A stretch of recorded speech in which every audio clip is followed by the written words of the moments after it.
While she's getting her mic set up, I'm handing it to Dr. McClay for open session recognitions. You just want to use mine? You want me to? Yeah, wing it. My mic is slow tonight. I'm sorry, but goodness gracious, the room got so quiet so quickly. Are we excited to do some recognitions? Yes. I think I speak on behalf of the entire staff and the governing board when I say that this is our favorite part of the evening because we get to honor some of our most amazing students and staff, and that says a lot because they are all truly amazing. So I'm going to turn it over to Mr. Marvin Morton, the principal at Temecula Middle School, is going to do our first award. Mr. Morton.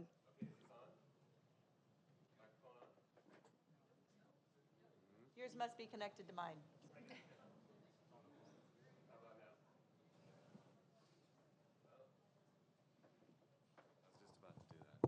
Thank you very much. Do I push a button or we're good?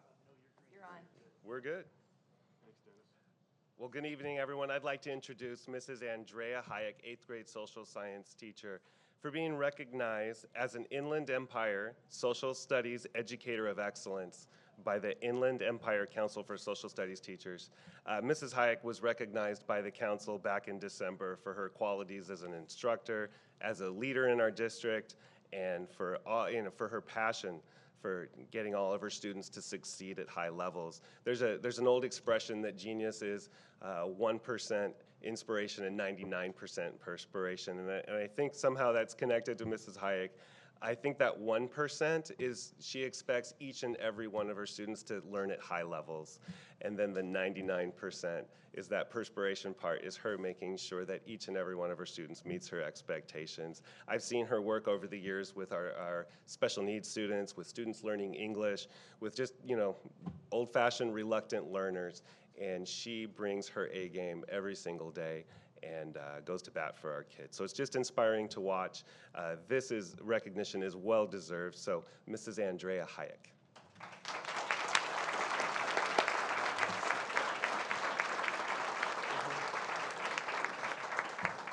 Yeah, I don't know if there's a certificate or something. I would just say thanks. Thank you. I just like to, receive this on behalf of all of the people I've worked with that are an inspiration, and the students and their families.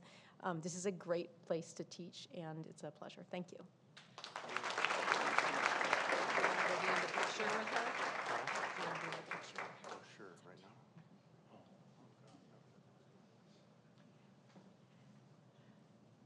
All right, while they take a picture over there, we're going to welcome Mr. Dignan. And I believe, Mr. Dignan, you have an assistant coach with you, do you not? Mr. McTansley? No? I believe that from Great Mr. Oak? Tansley's supposed to be here, but I don't. Mike? Oh, there he is. There he is. There's Coach. If I can get the Great Oak cross-country students just to stand up on that side. So Great Oak cross-country students, step on over there.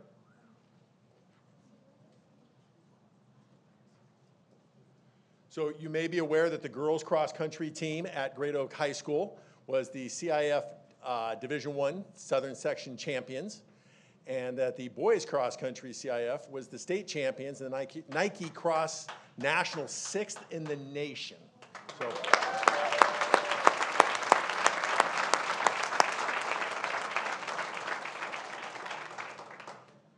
We have a handful of those students here with us today, and so I'm going to read through those names. Obviously, they're not all here because they're all home studying and staying out of the cold. So this takes me back to my elementary days. So when I say eyes, you clap twice. Eyes. Let's try that again. Eyes. Every time I read a name, you clap twice. Ready. Kate Abraham. Jacob Baker. Ava Beeson. Dallin Bitten. Jacob Brown. If I read your name, you walk past the front. Weston Brown. Logan Carter. Mitzi Casillas. Milani Castillo. Mark Cortez. Ramses Cortez. Logan Cunanan. Cassandra De La Cruz. Jaden De La Torre. Emily Donofrio. Jacob Dugan. Nora Elbanya. Austin Elkins. Aisling Fabian. Marco Franco. Owen Fuller. Kaya Gaffney. Kelly Gaffney. Nicholas Gaffney. Addison Green. Christian Gump. Diesel Harmon. Ivory Harmon, Gabriel Hernandez, Abigail Huth, Nayali Hoon, Gabriela Ibanez, Aiden Jasereno, Colin Jean-Pierre, David Kanikowski, Jeffrey Cameron Keeney, Kaylee Kraus, Sydney Lolloway, Nathan Lennox, Ashley Lopez, Carson Lynch, Kai Murata, Bruno Martinez Pinto. Stay with me. It's reading comprehension. Jack McKiernan, Yumi Medcalf, Hannah Miller, Jordan Myers, Malin Nunez, Tristan Acasio, Oliver O'Neill, Brooklyn Osborne, Brian Osborne, Kaylin Osborne, Kellen Paez, Jack Paradise, Turner Quatrano, Mia Rodriguez, Gabriel Rodriguez, Michael Rodriguez, Audrey Rojas, Brianna Ropaki, Lauren Ropaki, Isaac Shilo Rubokava. My apologies, Isaac. Ruben Sanchez, August Schultz, Logan Simpson, Avery Smith, Zachary Smith, Kenneth Tang, Michael Tansley, Amaya Telly, Isaiah Telez, Devlin Torza, Derek Trinidad, Joel Upshar, Diego Valdez Gonzalez, and Isaiah Vassar. Let's give it up for the Great Oak Cross Country teams. I'm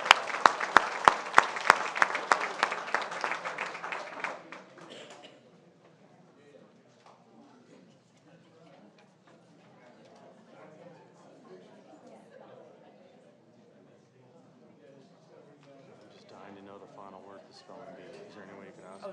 She'll tell you. Oh, okay. She'll tell you. Ready? All right, while Great Oak is taking their photos, could we have Mr. Balaweg and Mrs. Loza up to the podium?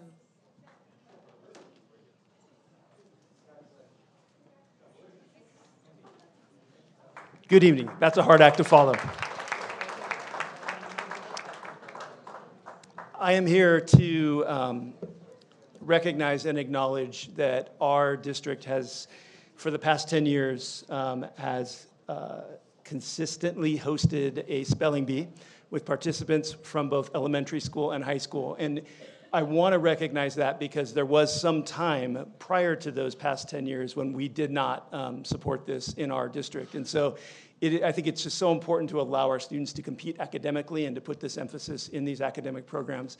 And I wanted to make sure that I give a special recognition to one of our staff members, Michelle Loza, who's standing at my right, who has single-handedly grabbed this competition and improved upon what Mindy Morgan and Terry Hubbard had built at the original part of this and has grown this so that 17 of our schools are now participating in the competition itself. And that has a lot to do with the adults in this district and the fact that Michelle is talented and is able to galvanize them. And so with that being said, Michelle's going to come forward and give you some information about who won and who's representing us at the next level.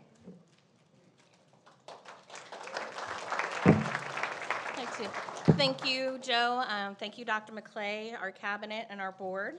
On January 18th, the TVUSD District Spelling Bee was held at Day Middle School.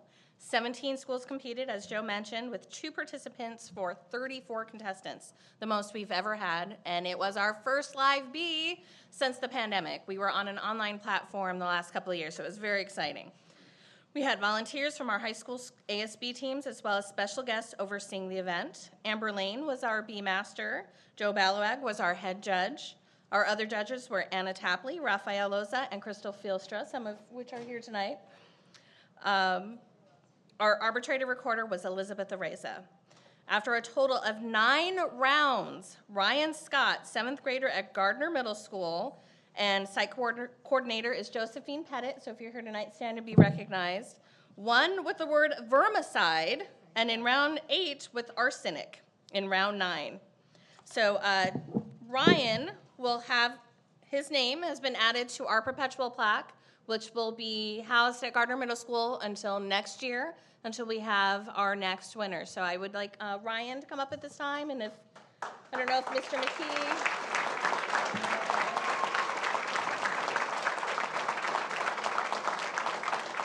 Ryan had such a way of grabbing the microphone when he came up that we just knew he was a rock star, and it turns out, yes, Ryan is actually in a band.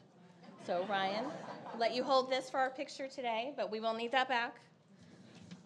And then in our second place, we have Jack Callahan, who is an 8th grader at Bella Vista, Amy Wan, principal, and Dana Hayes, site coordinator. If you're here, stand up and be recognized. Jack, are you with us tonight? No Jack tonight? Oh, well. Well, that's unfortunate. Ryan will go on to compete at the RCOE Spelling Bee on March 23rd in Moreno Valley. If he finals there, he will go on to the Scripps National Bee at the end of May in Maryland. If he cannot, then Jack will attend in his place. So congratulations, Ryan. Can I have you step over here for a picture?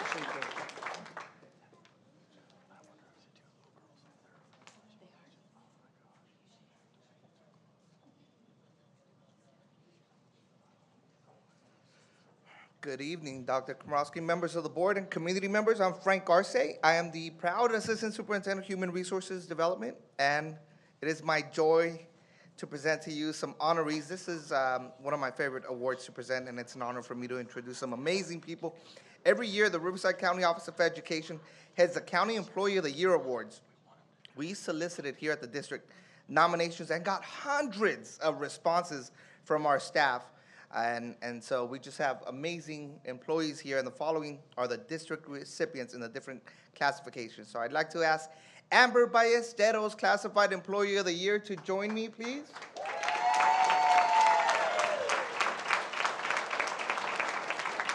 Let me share a few things about Amber. She's a counseling technician at Chaparral High School. She supports students who failed multiple classes during the pandemic's online learning and even struggled when in-person instruction started again. She communicates with the counselors, teachers, students, and parents. She monitors student progress and attendance. She does a fabulous job of keeping up with this part and all other responsibilities on her plate.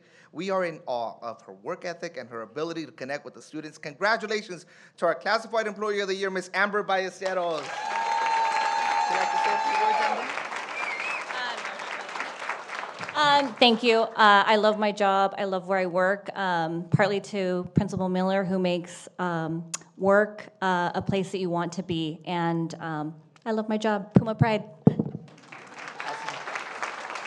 Thank you, Amber.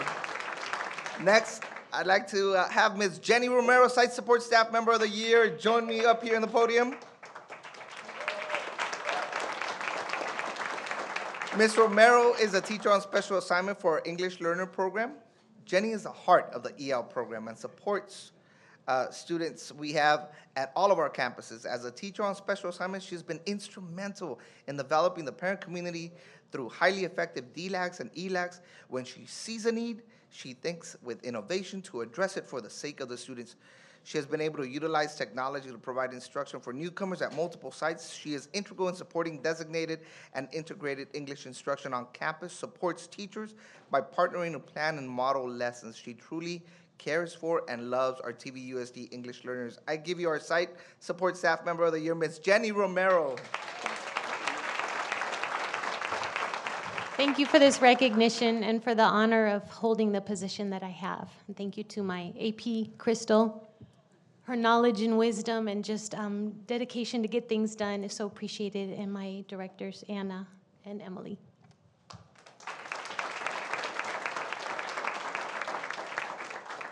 Next, our Counselor of the Year Award from Dame Middle School. I'd like to welcome Ms. Jennifer Krumer.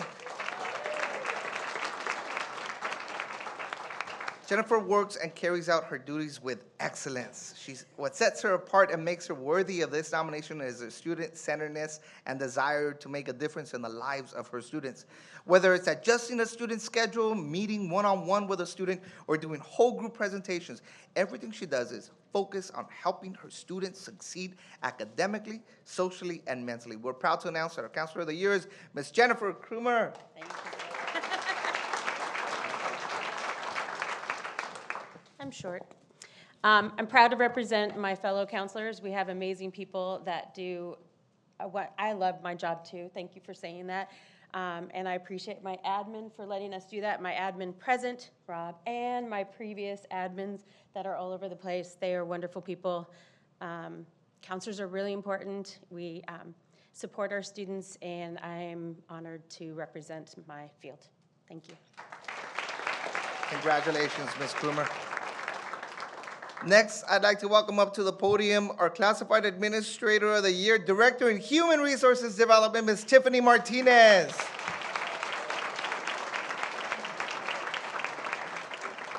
Tiffany is always available when needed. She's one person we can count on to pick up her phone and brainstorm with us. She has a very difficult job, is constantly investigating, solving employee concerns, and she does it with a smile and keeps people in the loop along the way. She's one of the hardest working individuals. I know that firsthand, really. She always cares about doing things with integrity and values fairness and respect. She truly is someone who makes our jobs easier because she carries a lot of responsibility in many different ways. We are proud to announce our Classified Administrator of the Year, Ms. Tiffany Martinez.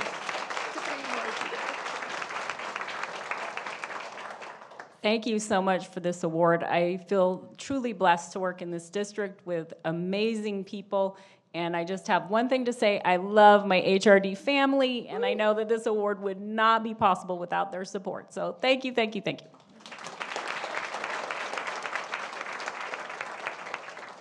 Thanks for the shout out, Tiffany. I appreciate that. Next, our Certificated Administrator of the Year is our Director of Student Support Services, Mr. Jess Caponegro.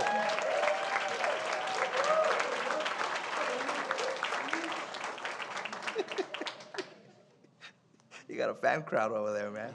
Jess is always very responsive and student-centered. He's knowledgeable and always willing to assist with student concerns, no matter what the time of day. He's a pleasure to work with. He's beyond dedicated to making SWS a successful department that provides support to staff, parents, and the community. He cares about the success of students and takes pride in supporting the needs of our most at-promise youth. Congratulations to our Certificated Administrator of the Year, Jess Caponegro. Well, thank you. Thank you, Dr. McClay, for having the original idea of student welfare and success. Thank you to Mrs. Velez for so many years of leadership, guidance, support, and just leading us to where we're at now. Mrs. Diaz for everything she has done in terms of the support that she's given us this year and the guidance and leadership we've had from her.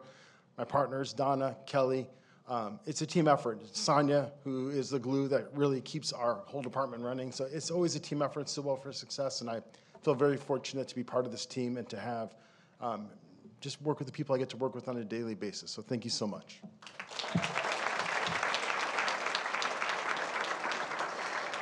And last but certainly not least, our Principal of the Year. What an amazing choice from Abbey Ranke Elementary School, Miss Natalie Waddell. Natalie has a true passion for kids. She's student-centered. She has a positive attitude. She's excelled in her craft. Her leadership has truly transformed the climate, culture, and learning of the entire community. She has incredible relationships with all parents, which has enabled her to fold them easily into the learning community. She's a force to be reckoned with. She puts her whole heart into everything she does and always does what's best for students. Her energy is infectious, and she has led her side with grace, compassion, and strength the past several years. She welcomes students at drop-off, knows them by first name. She cares about kids, does everything she can to make sure her kids are supported. She creates a positive and amazing culture. She inspires students and all those around her to thrive and be the best that they can be. I can go on and on because there's a lot here. Congratulations to our Principal of the Year, Miss Natalie Waddell. Well, I too love my job. It's no better place to be than on an elementary campus with 650 kids. All you have to do is go out on recess duty, and you can see all the pure joy of just kids. But this wouldn't be possible without all my admin team. We have such great leaders, many of you that have worked under, and Mr. Dignan's one of the principals that I got to work under as well, and I thank them for all that I've learned. And Dr. McClay, thank you for hiring me 17 years ago. I appreciate it. But thank you all. I love my job, and thanks for having me be with this recognition. And let's hear it one more time for all of our employees of the year. Thank you. Okay, so thank you for joining us tonight for recognitions. We're going to ask two last things. One, if all of the employees of the year would come on up for a joint picture with all of you together. And then secondly, as we depart from recognitions, we're going to open all the doors for the folks here for open session. However, the board is going to go into closed session. We've got about 15 or so minutes left to finish before we come back in, but we want to get folks in out of the rain and the cold. So we're going to open up and we will go elsewhere, okay? Meeting to order. Good evening and welcome to the regular open session meeting of Temecula Valley Unified School District of Education on February 21st, 2023 at 7:15 p.m. The board has been in closed session since 4 p.m.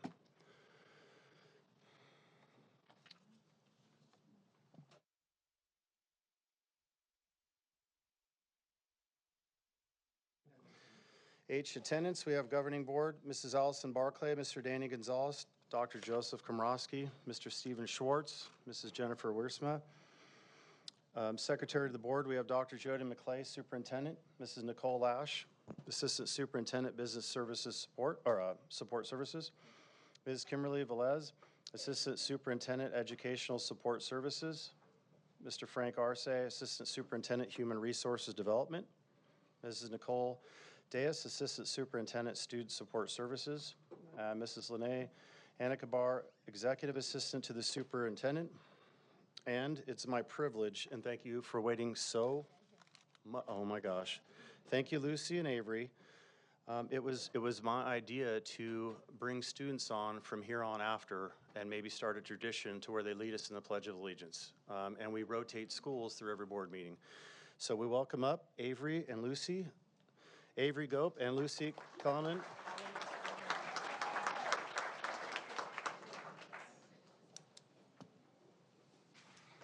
Please join us in the Pledge of Allegiance. Please stand. Remove all hats and caps. Put your right hand over your heart. Ready, begin. I pledge allegiance to the flag of the United States of America and to the republic for which it stands, one nation, under God, indivisible, with liberty and justice for all. You may be seated. Thank you. Yeah, can I take a picture? Or can we?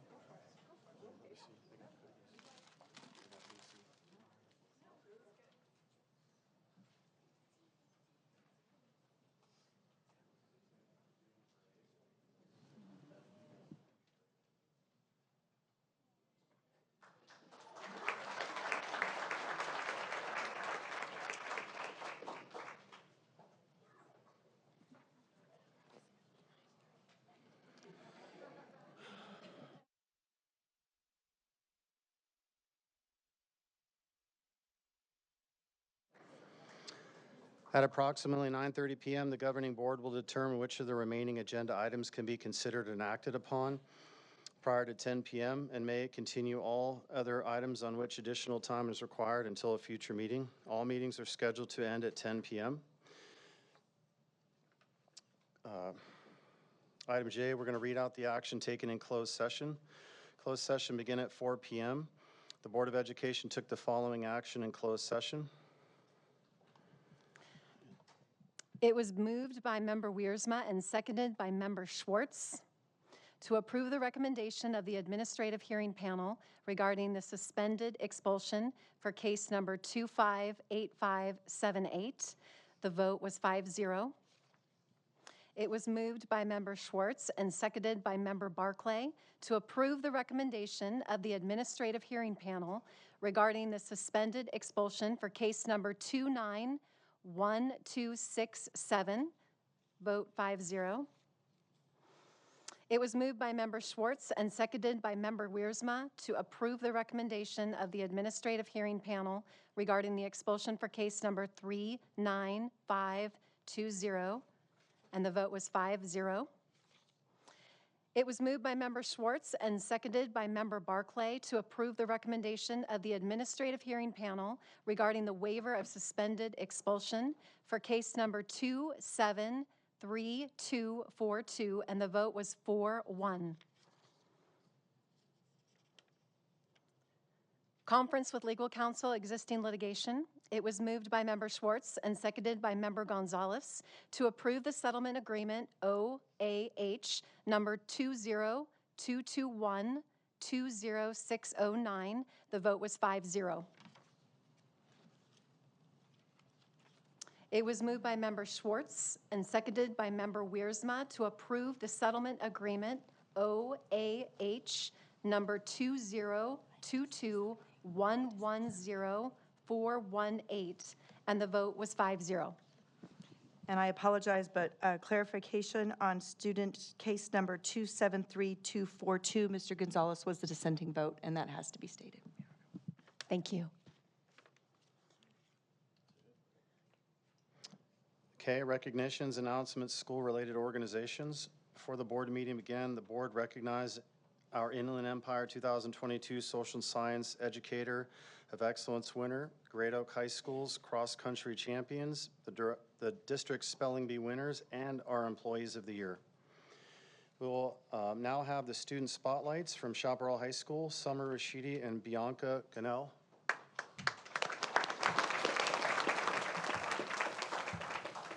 Hi everyone, I'm still Summer Rashidi, the ASB president at Chaparral High School.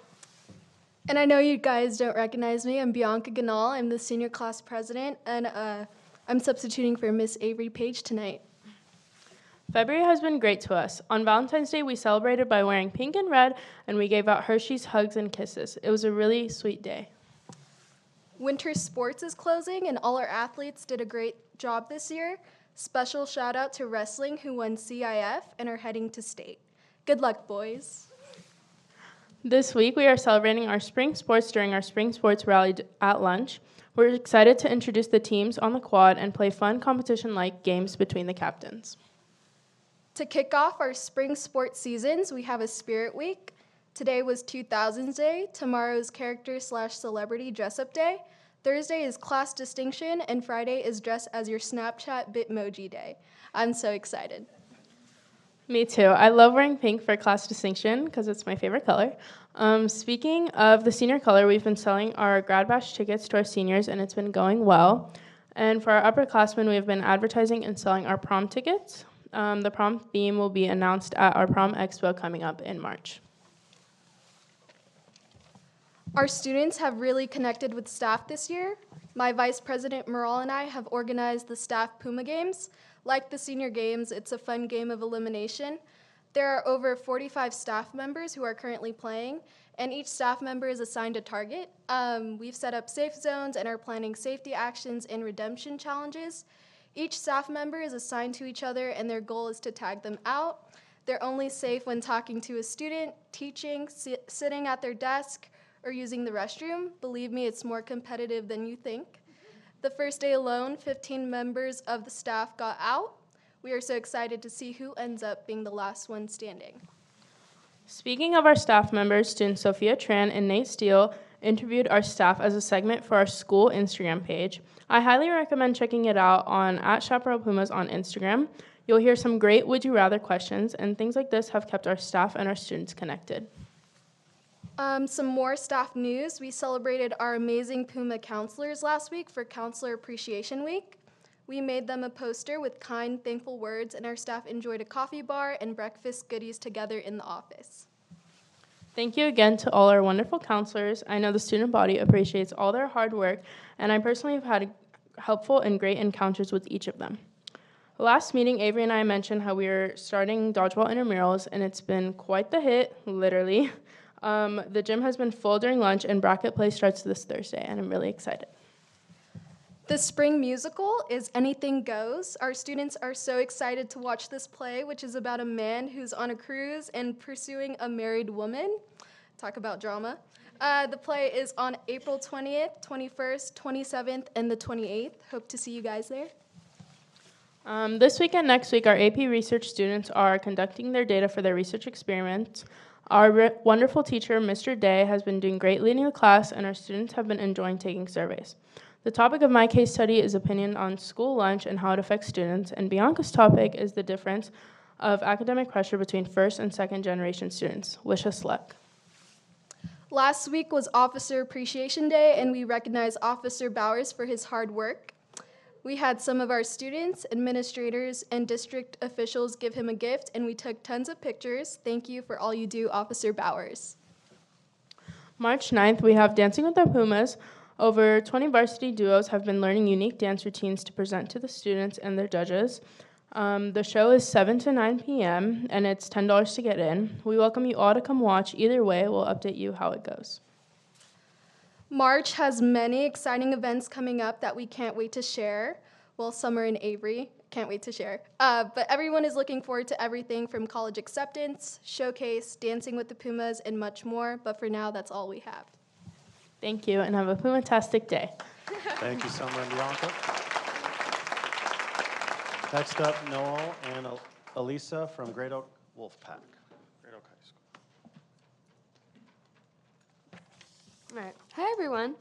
My name is Noelle Boglin, and I'm the senior school board representative. I'm just really happy to be back here again for this month, and this is... And I'm Alyssa, the junior school board representative. All right, so starting off, we had the district choral festival, basically Shap and Temecula Valley, and then a bunch of different middle schools came to Great Oak, and they just played get to know you activities. They hang out and sang songs and danced, and we also had the student-directed Valentine's Day concert, and the theme was Friend Zone. Recently, we had our love language. Basically, it's an ASL showcase where ASL 3, 4, and ASL Honor Society students performed, and they performed different breakup songs and different love songs. We also had our annual variety show. It was basically our talent show. The theme was Nifty 50s, and some of our leadership teachers also performed, such as Mr. Skaggs. We had Drumline and Color Guard had their preview of champions. They performed the shows that they're going to perform later on in the competitive season. And the guard campers from the different middle schools also performed. Our WGI Percussion and Winds Regional Drumline competition will be hosted here at Great Oak this Saturday. And on Sunday, they will have the WGI Finals. Our mock trial team won first, second, and fourth round. They had an award ceremony with medals given to Damian Milton, Jack Dickinson, Daniel Ortega, and Kyla Savage. They made it to playoffs, and they also made it to the Elite Eight for the first time in 6 years, but unfortunately they lost. But they did amazing, and we're really, really proud of them. And we also have coming up in March, we have Mamma Mia. We're super excited for it. It's going to be March 16th, 17th, and 18th at 7, with a matinee on the 18th at 1. I'm really excited for it because I'll be interpreting for the show, and I just can't wait for everyone to be there. On February 15th was our Black History Celebration Day, Decoration Day, held by BSU. Students on campus volunteered to help decorate for the celebration taking place on February 16th. Decorations included streamers around the school, hanging posters, and chalk art around campus. On February 16th was the Celebration Day, also held by BSU, STEP, and Drumline. There were performances held by Drumline and STEP. There was also a presentation held by BSU, and it was also a dress-up day that day, where the 9th graders wore yellow, 10th graders wore green, 11th wore black, and 12th wore red. On February 10th, was the Vista Murrieta Unified Games. The game was bocce ball. It was held at Vista, and our team won 5th place. On February 21st, which was today, was our Future Wolfpack in the Making. This event is held annually for the incoming 8th graders. We had 4 different rotations created for the 8th graders to become more familiar with our school. The first rotation was a different VAPA program such as drama, band, dance, choir, and improv.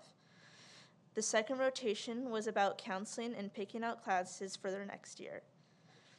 The third rotation was the students visiting the different club, sports, VAPA, and program stations. The last rotation was a Q&A with the WSB presidents, the junior WSB presidents, and the Red Wave commissioners. After all groups have visited the rotations, everyone gathered back together and went over their favorite parts and did the Wolfpack shout-out at the end. We also had our sidewalk art event. This event is held once a semester. It also allows fellow Great Oak students to let their creativity loose and enjoy time listening to music, creating beautiful chalk art, and hanging out with friends. This year, we had some amazing pieces ranging from beautiful sea creatures to amazing portraits. Thank you so much for having us again. See you all at the next meeting in March. Go Wolfpack.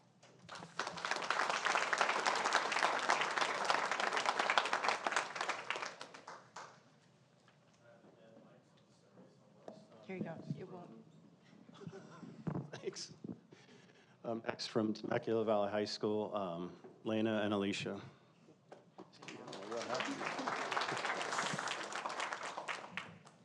Hello, we're excited to be back once again to share another recap of everything that's been happening on our campus. I'm Lana. And I'm Alicia. So last Thursday, we had our annual fashion show. It was packed with students and their families attending. Each outfit was very unique, and both the designers and the models did such a creative job with the outfits, thanks to donations from our clothing drive. And every outfit contained pieces that were donated in our most recent clothing drive. So also the fashion show was for students only, but one of our teachers, Mr. Hyde, made a special surprise appearance on the runway. It was such a fun and awesome way to get even more students involved in an activity on campus. This week is a fun one. We've got a lot going on. We have all of our club and sports representatives giving a show and little intel about what they do on our TVHS campus for our future 9th graders. Okay, it might not be an actual show, but they are definitely selling their program for our clubs and campuses on Thursday. We've got it all: tours, presentations, and of course, a gallery walk that showcases all of, to talk to the many student representatives. We will also leave the setup up for that night as well, when we let the new club parents take a look at everything we offer. It's a great time for our students to make a plan for their time at TV and talk with their parents about what they want to be a part of. We also handed out everyone's matchmaking results. At the beginning of the month, our students took a quiz that acted as a personality quiz, asking them questions about how they would choose to spend their Friday night, for example, how they like their burger, and whether or not they're a night owl or an early bird. Everyone is then matched up with their most and least compatible, and students got a list of about 15 for each category. Our winter athletics is finishing up, and our girls soccer were Southwest League champs for the 6th year in a row. And our impressive wrestling team were impressive again. 13 wrestlers went to CIF, 11 moved on to Masters, and 7 are headed to the new state championships this weekend. A shout out to Aiden Munoz, Malachi Spiritu, Cameron Phillips, Matthew Porras Diamond, Daniel Sterling, Logan Alane, and Justice El Sayed. Because of all of our around performance at CIF individuals, we are named CIF champs.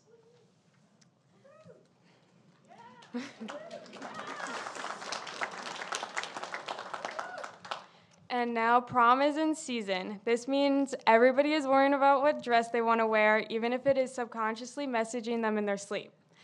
TV is making that a lot easier for the students this year. We hosted a prom formal wear drive where students donated prom dresses that are no longer in use in their household. We are very excited for the gander that all of our students will have this upcoming week. And then mock trial just took the stage for one last time. Our team has been working hard all season long, and they practiced for many long hours in the courtroom. And it was their final debate of the season, and one of the participants said that they'll very much miss it, and it's a bittersweet ending, but now they get their weekends back at least. Recently, our school held a spirit day, Rhyme Without Reason, where the student body dressed up with a friend or multiple people as things that rhyme for no reason. For example, some of my personal faves were Almost 80 and Crazy Cat Lady, or Hooper and Stormtrooper, and my friend and I dressed up as Nike and White Tee, so I wore a white shirt and my friend just wore all Nike clothes. Our dancers are getting excited to be showcased in our Dance Evo. We see performances from Beginning Dance, Ignite, our dance classes, and our Advanced Dancer, Alliance and Vitality. Our Ohana and Haka team, as well as Ballet Folklorico and Swing Dance Club. I've been every single year, and it is one of my favorite events, and I'm definitely going somewhere between March 8th and 10th. Oh, I'm again. Not too long ago, we hosted our biggest opportunity for our students that are going to make it to our big screens. We had our annual talent show, and this year is called the Golden Buzzer. We had many singing acts with all different ranges, some dancing, full bands, and a segment from a comedian. I was one of the judges, and it was fun to mess with the audience for some of the acts. It was fun embarrassing Lana when she was a judge. On March 2nd, a number of our cultural clubs are gathering together for a day of solidarity after the event. There will be games, workshops, food, and lots of opportunities to bring more students together. And next week, we're hosting our annual putt-putt tournament for students to participate in during lunch. There will be up to teams of 4, and the winners will be receiving trophies and lunch for the entire team. We're utilizing some of the grass spots around campus and setting up a few different courses. And then our juniors are very much looking forward the next few months on our campus. We have prepped for them the annual CASP test. We told them all about it, all of the details and information in our courtroom-themed CASP rally, and we're excited to see how they do. That sums up some of the things on our campus in the last month. Once more, thank you for having us, and we're always excited to be here. I'm Alicia. And I'm Lana. And stay golden. Thanks, Alicia and Lana. Next up, TVA Spotlight with Edgar Diaz.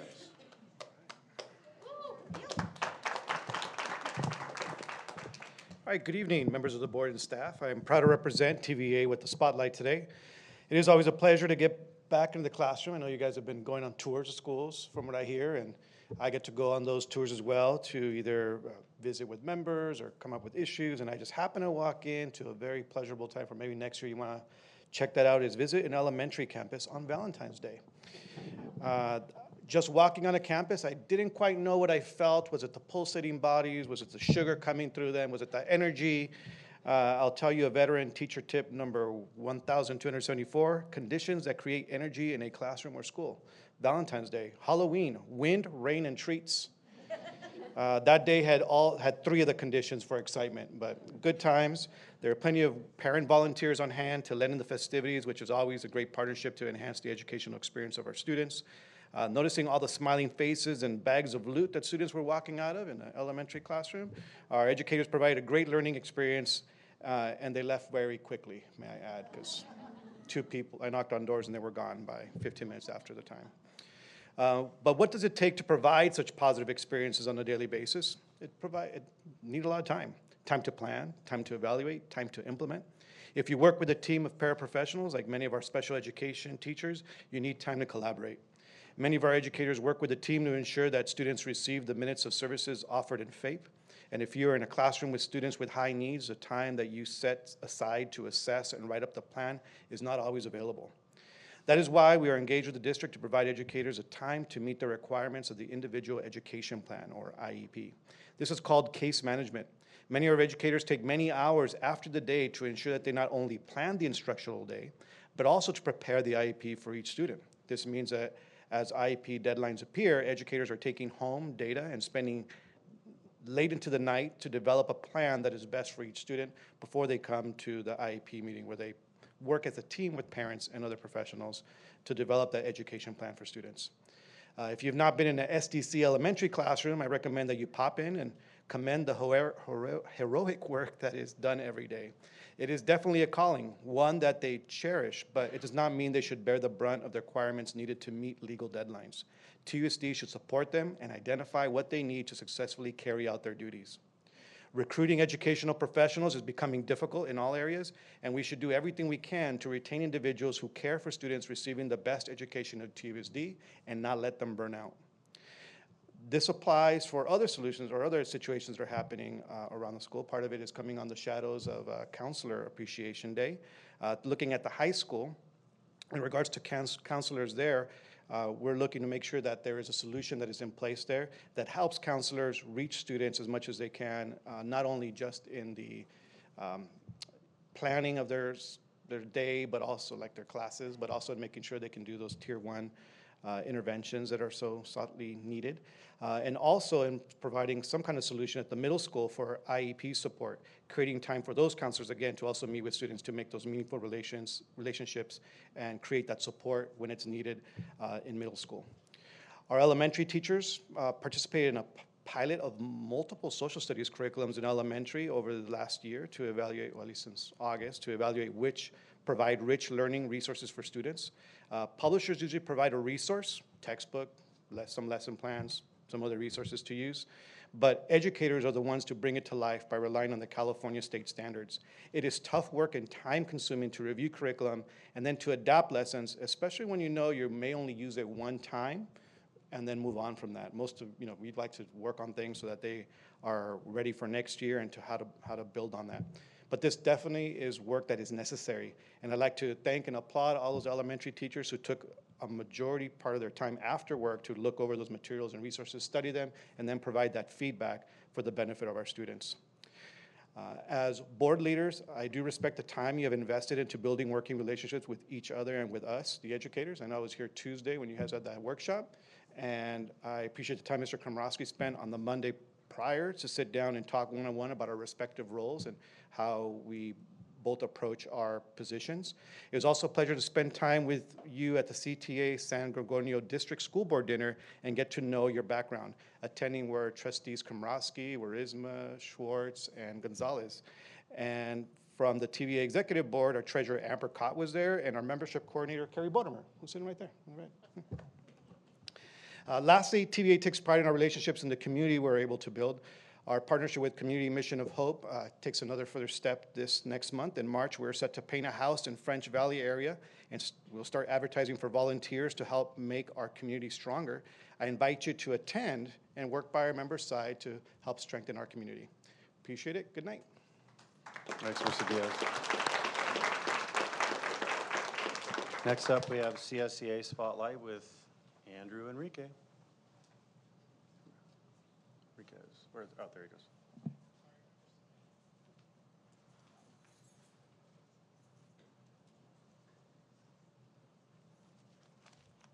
Good evening, ladies and gentlemen. I'm going to pull out my homework here. My fifth grade teacher, Miss Campbell, would have been proud. I come before you guys today as the trustees of Temecula Valley. I'm speaking to the five of you directly. We want you to make us a priority. Over the last 8 months, your classified employees have been working without a contract. And we are now getting ready to go into March. We have averaged about 2 meetings a month. We don't meet or negotiate like the teachers do. We're a different organization. We have lots of little layers, but we meet as a team with the district. We don't have ad hoc committees. We don't have ad hoc committees. So we don't have the opportunity to meet a couple of times with the ad hoc committees and then bring it forward once a month to the regular negotiations team. Our negotiations team meets, like I said, on average once a month. We have changed the way we've negotiated, and it's kind of helped our relationship with the cabinet. We have switched to what is called interest-based bargaining. And for those of you who do not know what interest-based bargaining is, I'll give you a short quiz, or a short definition. Interest-based bargaining is when each side comes together and they brainstorm. And when they brainstorm, we come up with great ideas. But, as you know, as an educator, when you're brainstorming, everything's rolling. We get going, and then we stop for a month, or we stop for 3 weeks. Things could get lost. Things could get forgotten. An idea that could be coming up from either side is now gone. We've lost that opportunity. I am asking you guys to direct the negotiations team of TVUSD to meet with us more than twice a month, with those long periods in between. It's a struggle, I understand. We all have things that we need to do. But 8 months is a long time. It makes my negotiations team and it makes our employees and our members feel like we're discounted. 8 months is a very long time. And through the process of interest-based bargaining, those things take time. In order to build a structure of contract language with ideas that are going back and forth and picking and choosing what the best options are for our employees is important, but those things will get lost over those 2 or 3 weeks in between.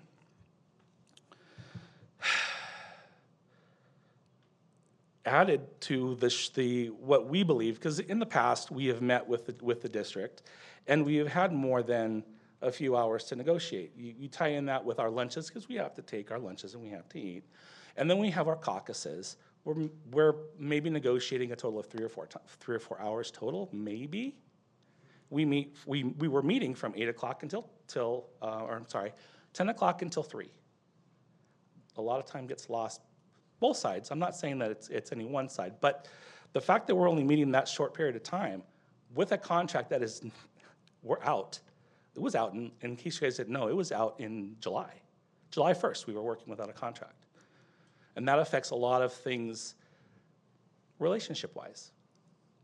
So I ask you again, please direct the executive cabinet to meet with us more. I have requested it as well, but I figure I'd ask both sides. You guys are important. You guys are in charge. You guys can help with this. So, like I said, please take into consideration, we are without a contract and we are feeling less than. Thank you very much and have a great evening.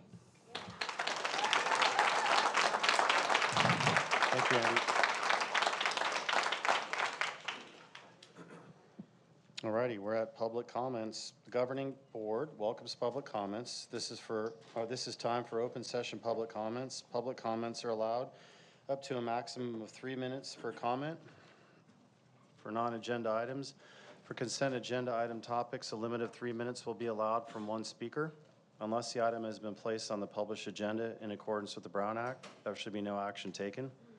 No discussion will be made regarding personal issues in open session. All public comments are an important part of the board meeting and are given careful consideration by the governing board. Are there any remaining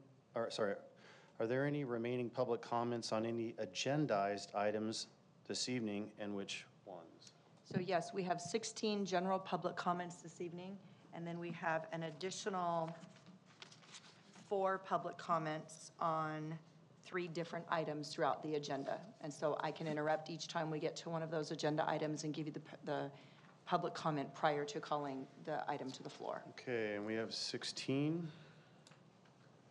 So I will do 2 minutes apiece.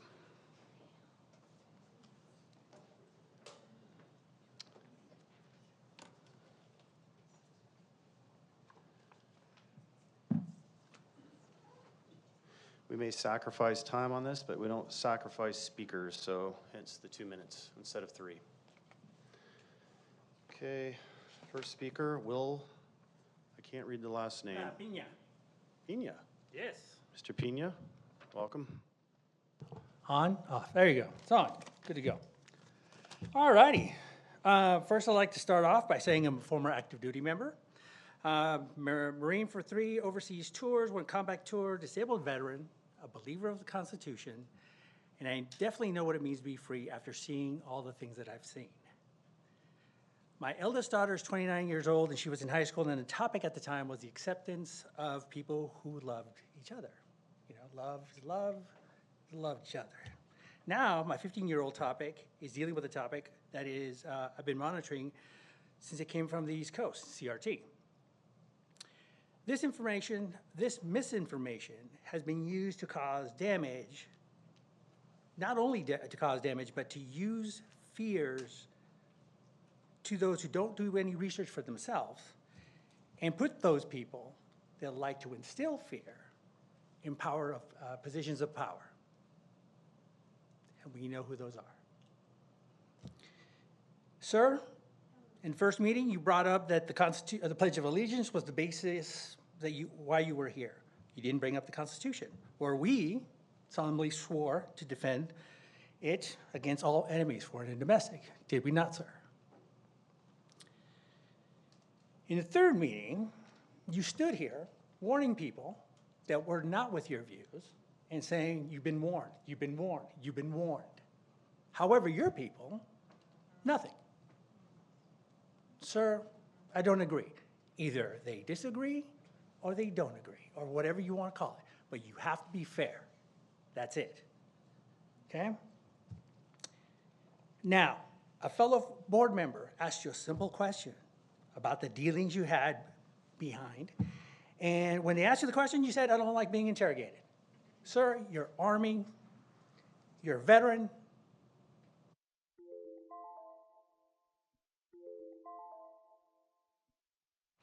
Thank you.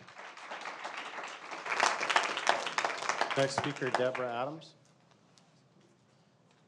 Abrams, excuse me.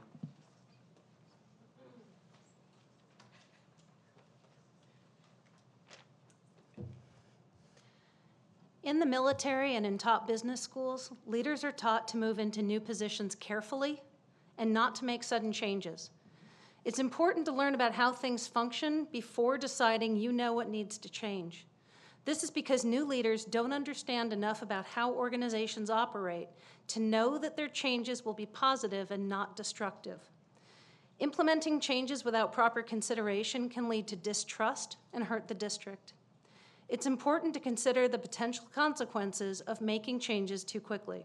When changes are made without sufficient planning and discussion, they can cause confusion and disrupt the stability of the district. This can result in a lack of trust from the community and make it harder for teachers and administrators to do their jobs. You've come into board positions with a highly successful school system. The actions you've been taking are threatening the stability of the district. I'm watching the districts that have taken similar actions to the ones you've been taking. In your first meeting, you mentioned that no one is upset with the CRT resolution in Paso Robles. That statement's absolutely incorrect. The federal government opened an investigation into the Paso Robles board for discrimination. There has also been a petition with hundreds upon hundreds of signatures to replace one of the extremist board members who's been extremely vocal against CRT and LGBTQ people. So that doesn't sound like no issues to me. I've watched the instability in Orange County as the school 30 board seconds. removed their superintendent with no warning and replaced her with their chosen candidate. Just this past week, that replacement superintendent resigned, leading to further volatility. At last week's workshop, you said that the bungling of the special meeting to hire outside counsel was because you didn't know what you could and could not do with the Brown Act. But you've got plenty of resources, you're just choosing not to use them. Thank you. Thank you, Ms. Everett. Next up, we have Steve Campos.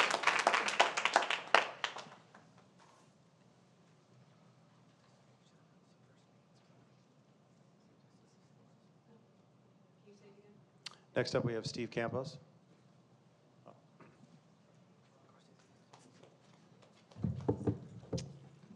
Hello, good evening.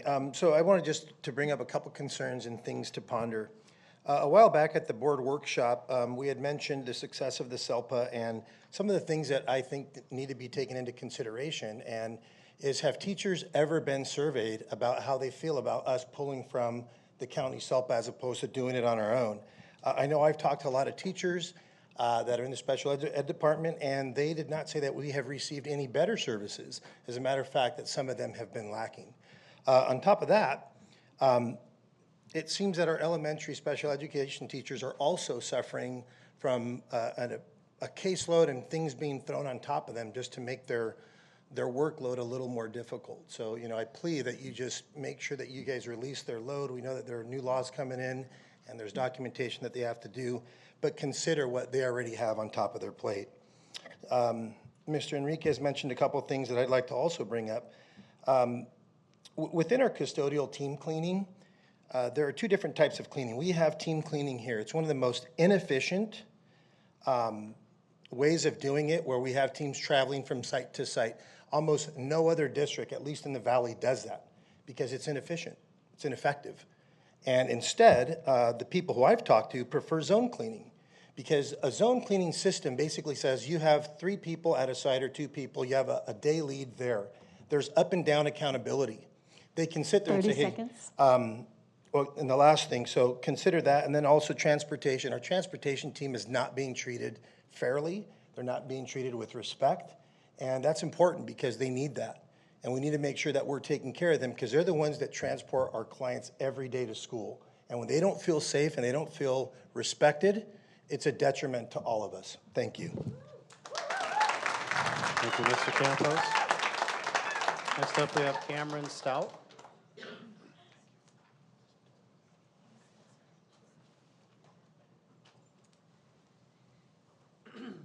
Hello, my name is Cameron Stout. I have 2 children who are students at Great Oak High School, and I also am a member of the first graduating class from CHS. I wanted to take a moment to thank Dr. Jody McClay. Thank you so much, ma'am. Thank you for all of your work that you've done for our students. I also want to recognize the numerous educators and staff members who are here and have served our children selflessly. Thank you. You are a reason why our AP programs and our schools are among the best in the country. Sincerely, thank you. With that said, let's talk about the problematic changes being introduced to our curricula. How these problematic changes will affect our AP programs and high educational standards our schools are known for. Altering these programs will harm all of our students. How can we, as a community, discuss this? We cannot jeopardize our children's education and ignore our very real history. We, as a team, must find a way to move forward without damaging the programs that make our schools stand apart from others. I will leave you with this quote from Frederick Douglass. Frederick Douglass's The Blessings of Liberty and Education.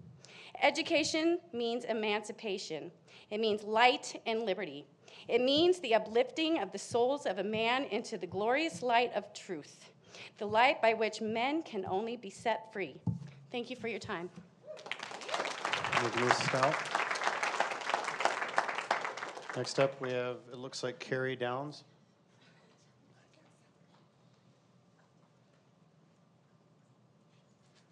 Hi, I'm Carrie Downs, and I teach at PABA, and I don't actually have much to say, but I stood in the rain for a couple hours, so I decided to come up on the microphone and say hi to everybody. I just wanted to say, Jody, last year at the board meetings and Zoom, I watched them, and I watched everybody on them, and I watched some people eat cereal and stuff. It was really fun, but I just wanted to say that being a board member is a lot of work, and it's hard, and your jobs are hard, and everyone, I wanted to know, like, there was so much negativity last year, and I wanted to let you know that there were positive people. We were just sleeping because it was really hard. So all the teachers, we were asleep because we were working really hard, but I want to know we saw you and you're appreciated. And my son goes to high school, and he might go to AP, and I hope that everything will be fine, and I'm like very optimistic about that. But I do worry that some teachers, high school teachers mostly, are feeling a little apprehensive, and they're feeling worried about what they can and cannot say. And I would hate that a child would come up to a teacher with an open conversation, and a teacher would be like, well, I don't know, I just can't. And I would hate that for an AP high school class. And since the custodial staff talked about it, I just want to say that PABA has the best custodial staff ever, and transportation, and I think we should just support our supportive staff because they're also amazing. And I'll just end with, the governing board is here to provide each student with an education of the highest quality, and I just want to make sure that we keep that high quality.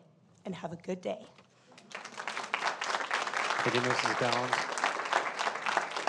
Next up, we have Slim Killens.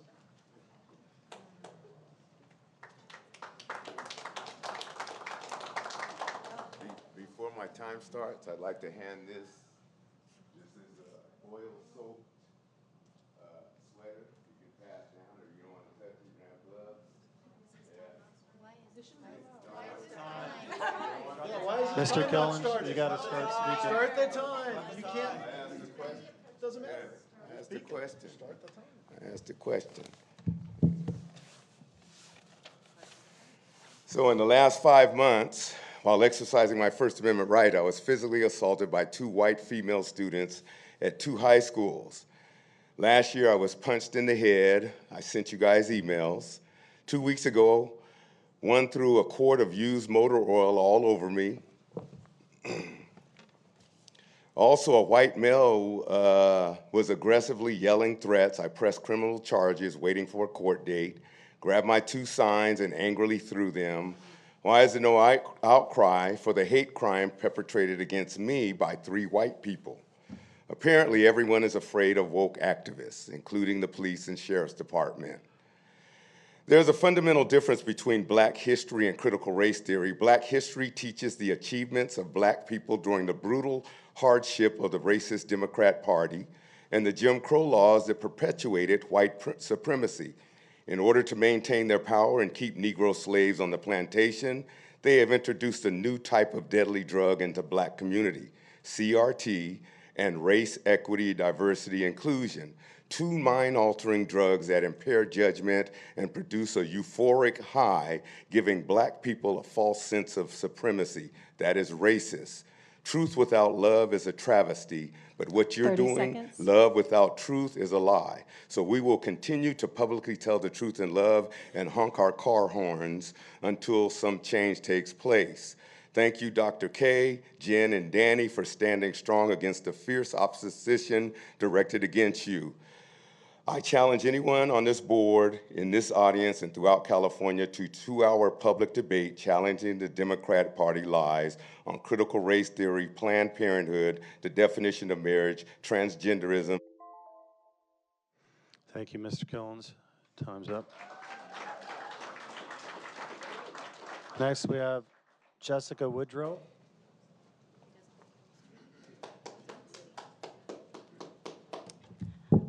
Hello, I'm here to speak about the gross misinformation that has been happening about the student walkouts. I was there at CHS. It was entirely peaceful. We were not harming anyone and no students were at risk. We even had people there to help us as well as adults that made sure that we were safe. And when we got there, we were all able to speak our own opinions, including parents, about how we felt that this ban affected us because we are in the TVUSD and our opinions do matter. And I find that it is reprehensible that some board members will come up here and speak about that negatively. We're using our platform as leaders and also as young people to voice our opinions, and I feel like that's important.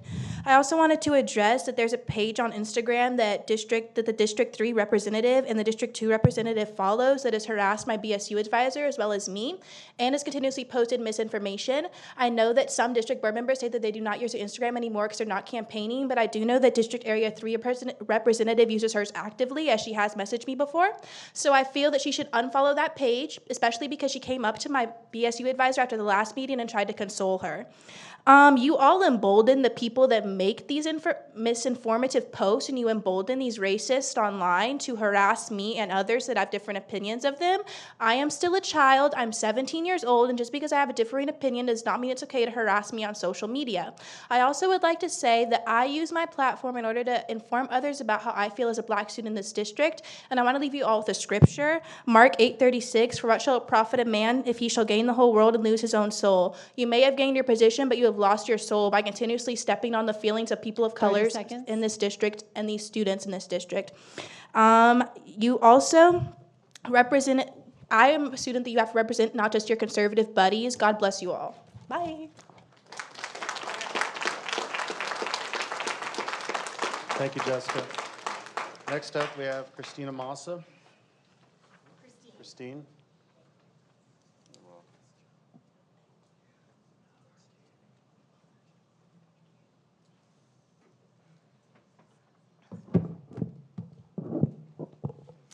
Well, hello, school board.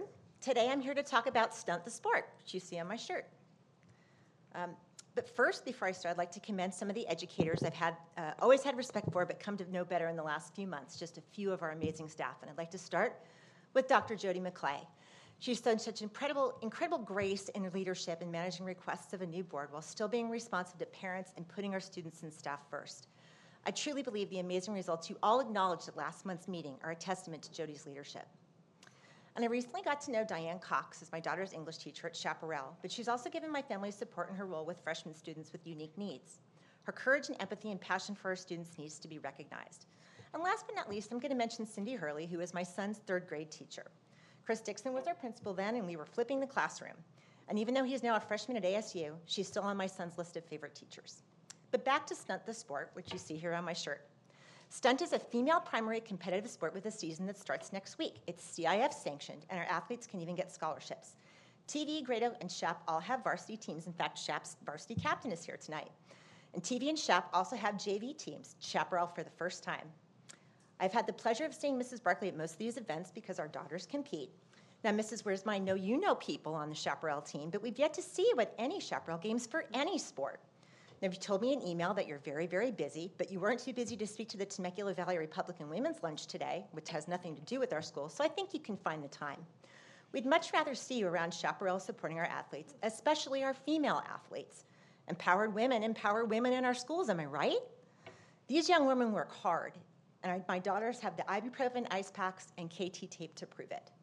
So I extend the invitation to all of you to come support our JV and varsity stunt teams. And in order to save paper so our teachers don't have to use their Saturdays making copies at the UPS store, I'll follow up on email with the league schedule. Thank you. Thank you, Mrs. Massa. We have next Hunter Shelton.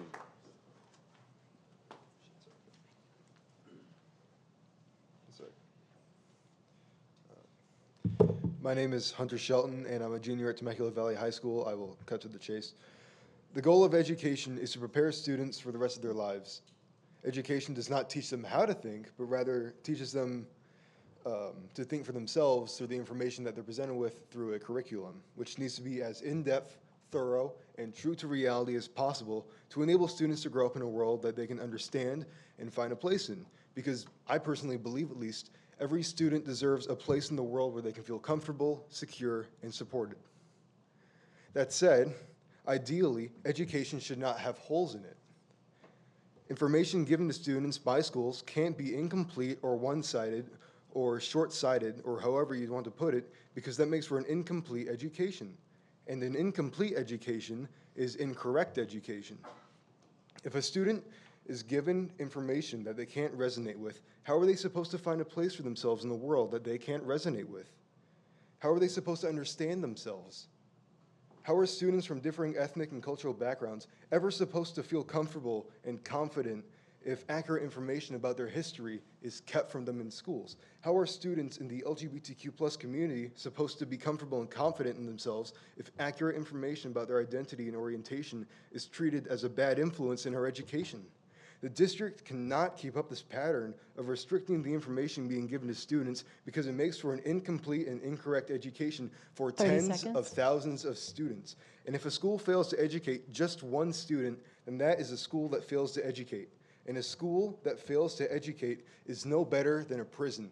And a district made up of prisons is a dictatorship. And I will not live in a dictatorship. Thank you, trans rights. Thank you, Hunter. Next up, we have Marie Requin. Sorry if I mispronounce that. Marie Requin.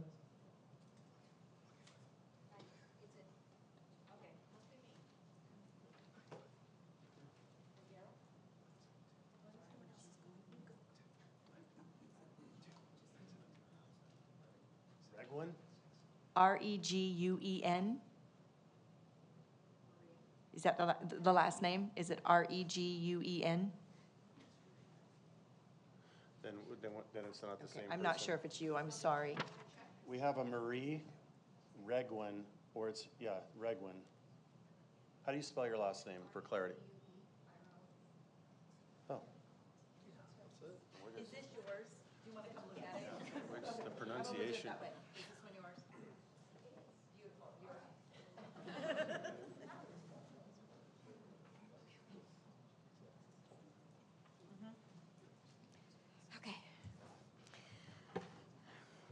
Good evening, Mr. President, Madam Clerk, and members of the board.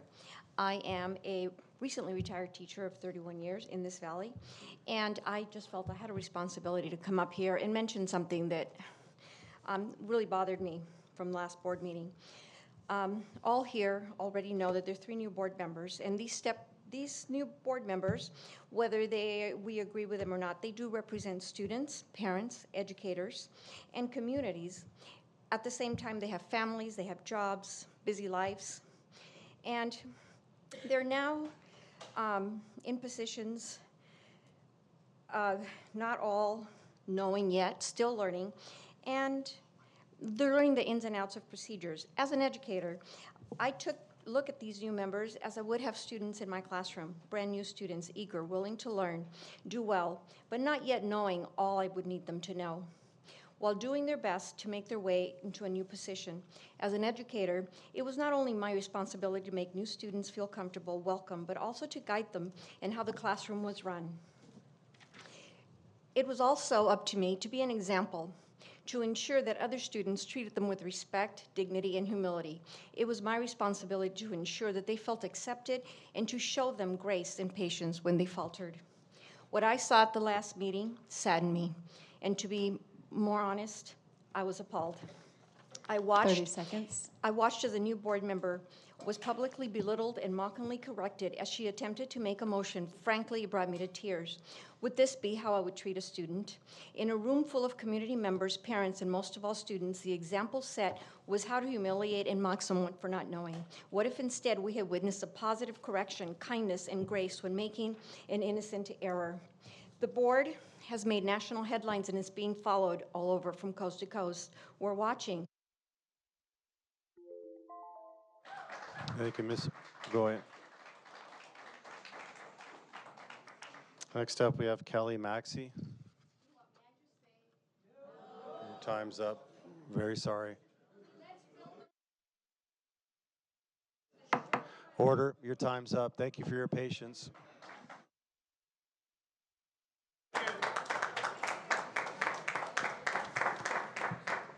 Good evening. So Jen, mostly I'm talking to you tonight because I recently saw one of your very dramatic Instagram posts calling Jody McClay's leadership into question. After wondering whether or not you really even had the experience or the education to do so, I thought I would come tonight and talk about what good leadership really is. So I had the privilege to attend last week's special board meeting. This meeting was a perfect example of what good leaders do. Dr. McClay planned this session with the goal of bringing you all together to communicate and bond as a group. It was designed to give you an opportunity to reflect and share some of your concerns, to develop a collective vision, to grow a team-building spirit, to listen and be heard about your commitment to our schools. That's what good leaders do. They bring people together, they quell the storm, they foster cooperation, they encourage communication. Good leaders like Dr. McClay help people get better. I see it every month at your board meetings as you stumble through the process of leading this group. Dr. McClay is there helping you and guiding you every step of the way. Why? Because that's what good leaders do. As an audience member at last week's meeting, I also got so much out of that training. I left wanting to trust you all, wanting to believe that we were making progress on a unified front, that some of you were starting to see the awesomeness of our schools and programs. Rather than coming in with your sledgehammers and egos like the first few board meetings, it seemed like we were making some progress. I personally love seeing Danny at the CT Super Bowl. I enjoyed seeing Dr. Komrosky and Mr. Schwartz at the drumline performance at Great Oak High School. I see that some of you are trying, and I appreciate that. However, it seems like you've missed the concept of these meetings, Jen. You kept bringing things back to yourself and spotlighting your comments. It's pretty clear to me. I forgot your 30 seconds. You have 7. The school board position and all the decisions you make are not about you. It's not even about the people who voted for you. Thank you, Mrs. Maxey.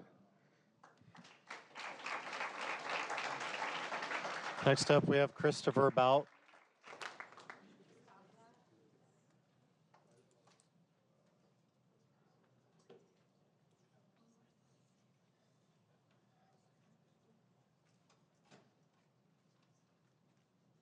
Give them the middle finger. It's not appropriate. You know that. Good evening, board.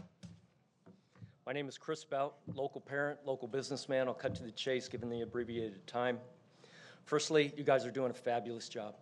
Really appreciate you. I support you, everything that you're doing. Danny, Jen, Dr. Joe, God bless you all. I want to call to light one of Stephen Schwartz's top 3 priorities that he campaigned back in 2020. His number 1 priority was curriculum reform. He campaigned to reform the curriculum to include harmful LGBTQ issues. In other words, with all due respect, Mr. Schwartz, you're a groomer.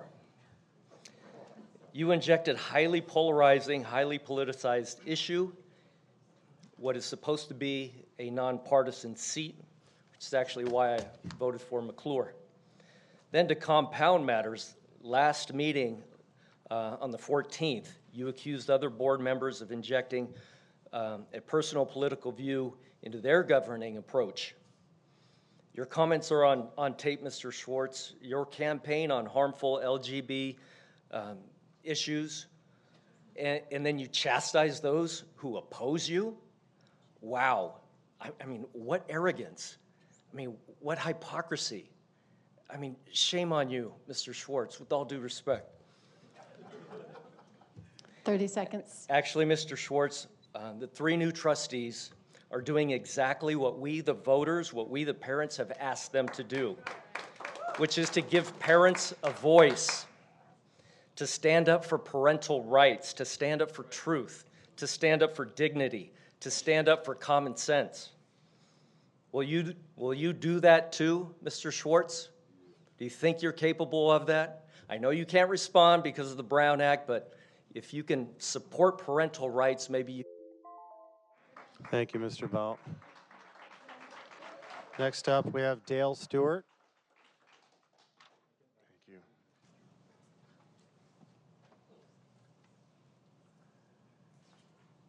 Dale Stewart.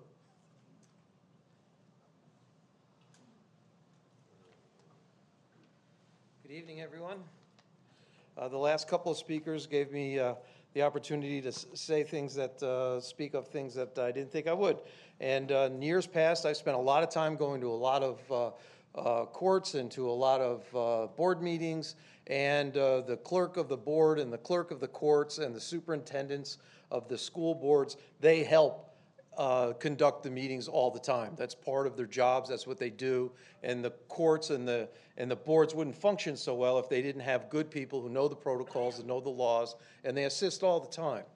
And so I just wanted to point that out. And also, to follow on, I think, what the last gentleman said, tonight I'd like to ask all the members of the board not to cast your vote in favor of Mr. Schwartz being named to fill a vacancy on the CSBA Delegate Assembly. His recent behavior regarding the student walkouts and his comments on his delegate application preclude him from being a fair representative of the board. That's how I feel about that. And furthermore, Mr. Schwartz, I ask that you resign your position on the board. I feel that your participation in these student walkouts leaves you in a situation that's dangerously close to being in violation of California Penal Code 272, which is contributing to the delinquency of a minor. A violation is stipulated as any act or omission that tends to cause or encourage a minor to become a habitual truant. One such occurrence on your part, I feel, is a lack of judgment. Twice is a pattern of behavior. 3 times could very well be termed habitual behavior. And if I had a child enrolled in this district, I would file a complaint against you, and then I would also refer you to the proper authorities to have them look into that. Because I do feel very much that you are encouraging truancy, and you use the guise of supporting First Amendment rights. And that's what my message. Thank you, Mr. Stewart. Next up, we have Bernard Budney. Bernard Budney.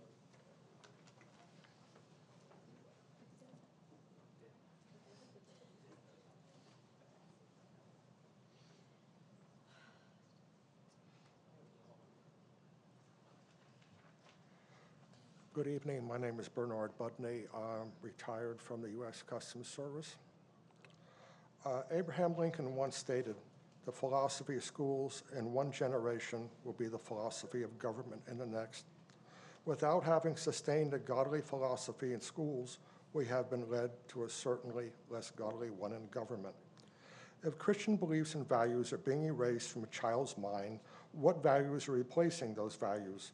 What radical values will we find eventually in our children's textbooks?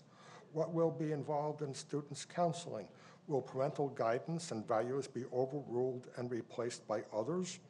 Will parents' authority be replaced, period? What kind of adults will these children become?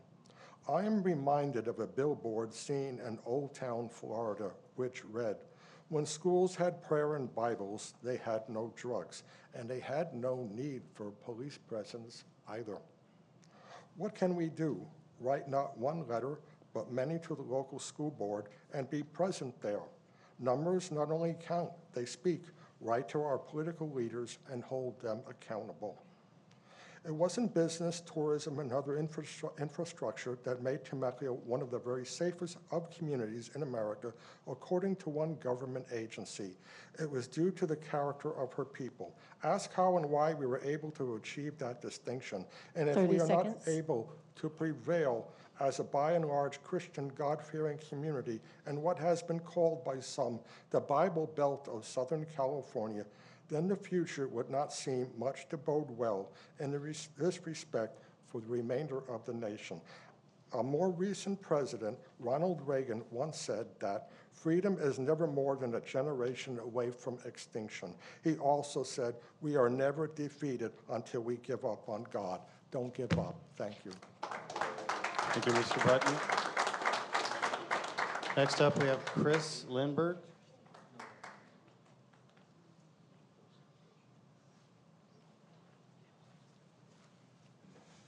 Good evening. Tonight, I understand that in closed meeting, there was some kind of discussion about a superintendent evaluation or progress report, and I wanted to make sure that I made a public comment tonight about Dr. McClay and her leadership. And first of all, I want to say that we have to note that under Dr. McClay's leadership, TVUSD is the highest ranked district in our county. In addition, her 30 years of various roles within the district give her the depth and breadth of knowledge so that she understands all the processes of education here in California, and she has an understanding of how to lead our district to success. Some of the words some of my colleagues, I'm a teacher, gave to describe Dr. McClay are professional, motivating, inspiring, empathetic, all about the kids, informed, a great communicator, a person of honesty and integrity, a person with an incredibly positive attitude, a leader who has a vision, and a great listener. I've seen Dr. McClay's interactions with many previous iterations of this school board. I've seen her work with various employee associations, unions, and also the community. Being a former union leader, I have had the chance to meet with her and go through problems that we could come to some kind of solution with because of our commitment to the kids. Our district needs this outstanding superintendent. TVUSD teachers 30 seconds. count themselves lucky to have her as a leader of our team. Thank you, Ms. Lindberg. Last speaker, we have Greg Langworthy.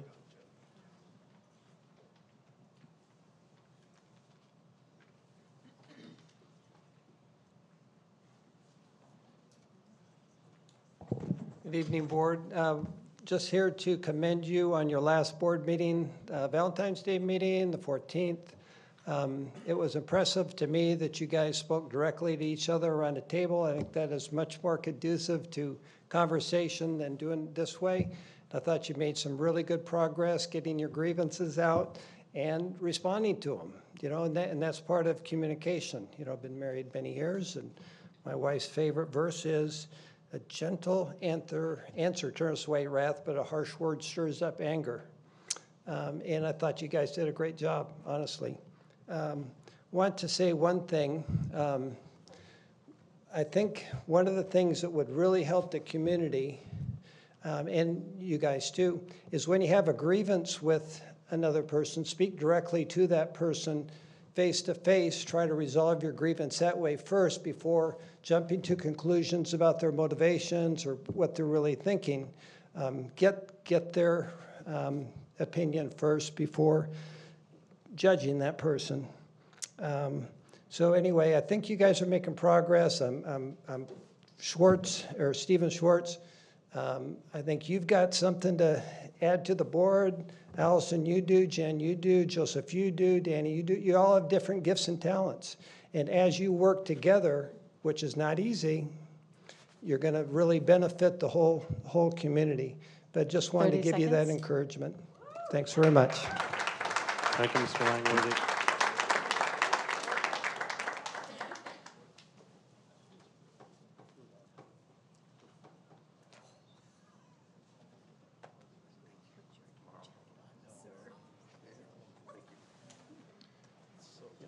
We have one public comment about consent or about the consent calendar. So we can take that person out. Cindy Lopez.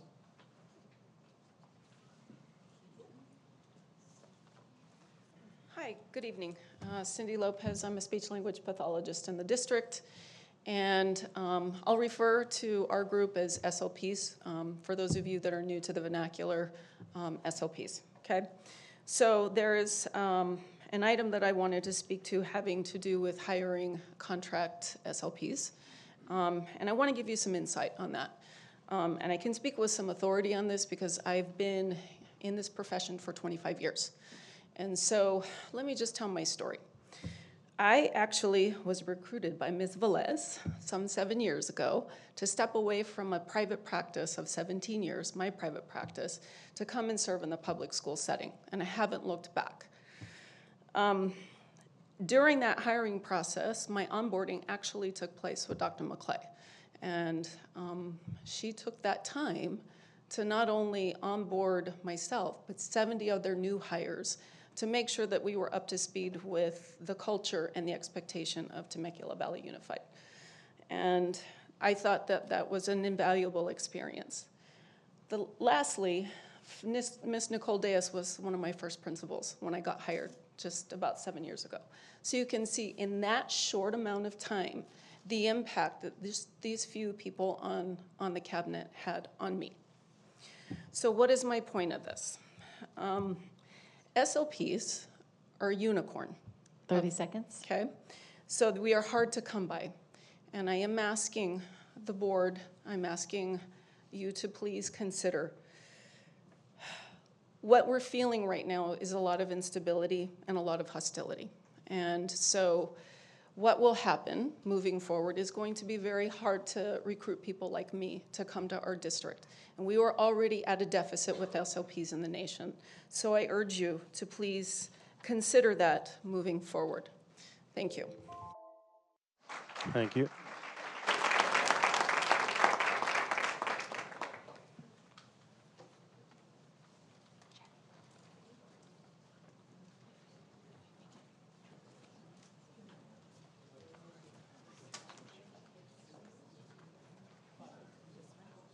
Five-minute recess.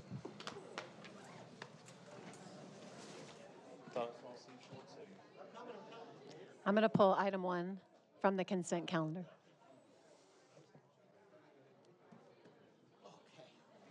Okay, all matters listed on the consent calendar are considered routine, and all will be enacted with one vote. There is no discussion of the consent calendar items unless members of the governing board or staff request that specific items be removed from the consent calendar for separate action.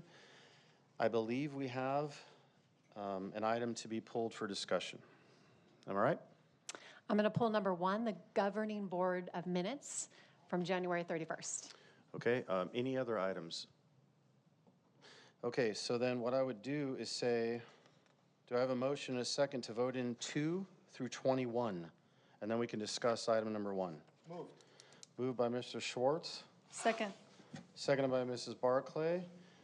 All in favor say aye. Aye. Motion passed 5-0. And now we're on to discussion with item number 1, governing board minutes. Ms. Wiersma, you have the floor. So this was one of the first times that I really looked closely at minutes, and as you're on school board and you're learning and taking in all the information, you try to get better each and every time. So I would like to talk about the minutes. I want to specifically reflect back on these minutes, especially the disturbing comments of Joshua Moore, a student who represented himself with a fictitious name.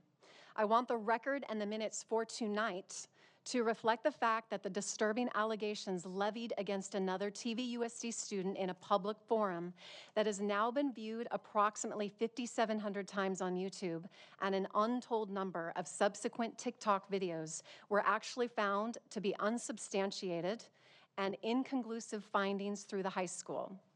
I look forward to discussing the much-needed change for our governance handbook through observing bylaws like 9005, which state that the Board of Trustees believe that its primary responsibility is to act in the best interests of every student in the district while also honoring commitments to parents and guardians. January 31st was most certainly represented as a dereliction of our duty, I believe, of all of us here at the dais. And honestly, Sorry, that was my ring. We let down not just one student, but 2 TVUSD students. And it is my hope, and I want the record to show, that we need to discuss policy so that in the future it's done differently. And to my son who's here tonight, Aiden Wiersma, I couldn't be more proud of you, and I love you.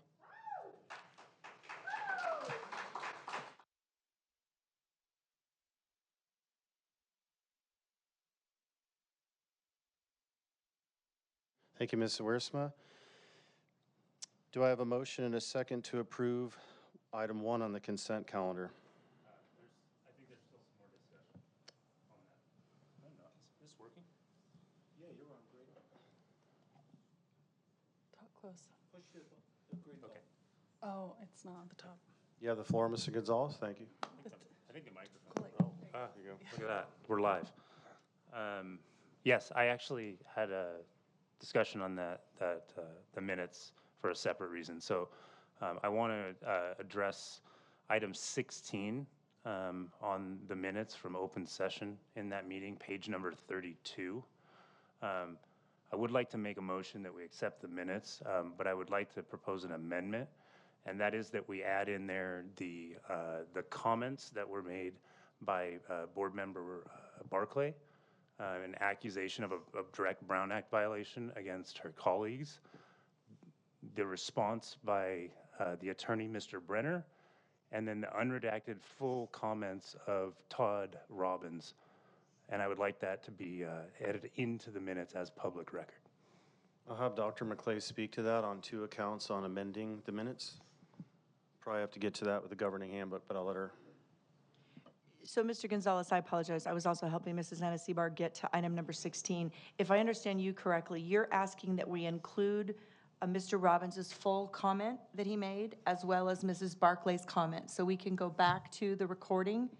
Is that what I'm understanding you to be requesting? Correct, and I don't I just want the actual verbiage of what was said included in the minutes for future reference. Well, then I would ask that all conversation be included, including what all the board members said on that motion, not just what I said. On that item? Yes. So number 16, so as you all are aware, we have an audio recording, and we can do transcription of the entire discussion on item number 16. Does that sound good? We can do that? Thank you. Yes. So do we have a motion and a second to amend the minutes as such, based upon Mr. Gonzalez's request and Mrs. Barclay's request? Do I have a motion and a second? I believe I made the motion with the proposed amendments. But now I'm bringing in Mrs. Barclay's with, yeah. Do I have a second? Right? Was the motion made? I'm sorry. I don't believe so. You were discussing. So now that we have a motion on the floor to make the amendment. I move that we accept the minutes as written with the amendment, that we add the full context of the discussion after public comments into the minutes. For item 16, For that's item what I'm 16, hearing? correct. Okay. Do I have a second? I'll second it. All in favor, say aye. Aye. Aye. Motion passed 5-0. We are now done with our, item 1 is now approved. And we have some personnel introductions that we just approved in consent. So now we have personnel introductions. I have to flip back and forth between binders. Good evening, President Komrosky, members of the board, and Temecula Valley community.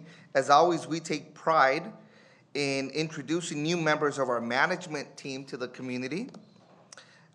We've gone through a recruitment process for a couple of positions that were approved by the board tonight as part of the personnel items list, and we want to introduce those employees. So I'd like to start off by introducing our brand new elementary intervention administrator at Pava Valley Elementary School, Ms. Kimberly Simpson. Let me tell you a little bit about Ms. Simpson. She's been in education for 9 years. She grew up in Orange County and Corona Norco. She attended college at Cal State University Fullerton and Concordia University. She has a BA in psychology, a multiple subject teaching credential, and a master's in educational administration. She enjoys hiking, spending time outdoors in the sun, cooking for friends and family, and going to Disneyland. I give you Ms. Kimberly Simpson. Thank you, Mr. Arce. Good evening, Dr. Komrosky, Dr. McClay, and the Executive Cabinet and Governing Board members. I just want to say that I'm super excited for the opportunity to work with you all and to serve the community of Papa Valley. So thank you for having me. Congratulations, Ms. Simpson. Also, we have a brand new coordinator in maintenance and operations. I'd like to introduce Mr. Eric Johnston, Jr.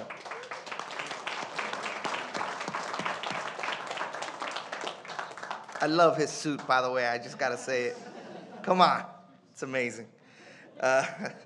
Eric's been in TVUSD for 10 years. Total years in education, 10 years at TVUSD. He went to UC Riverside for a few years, 3.5 years. Maintenance and construction.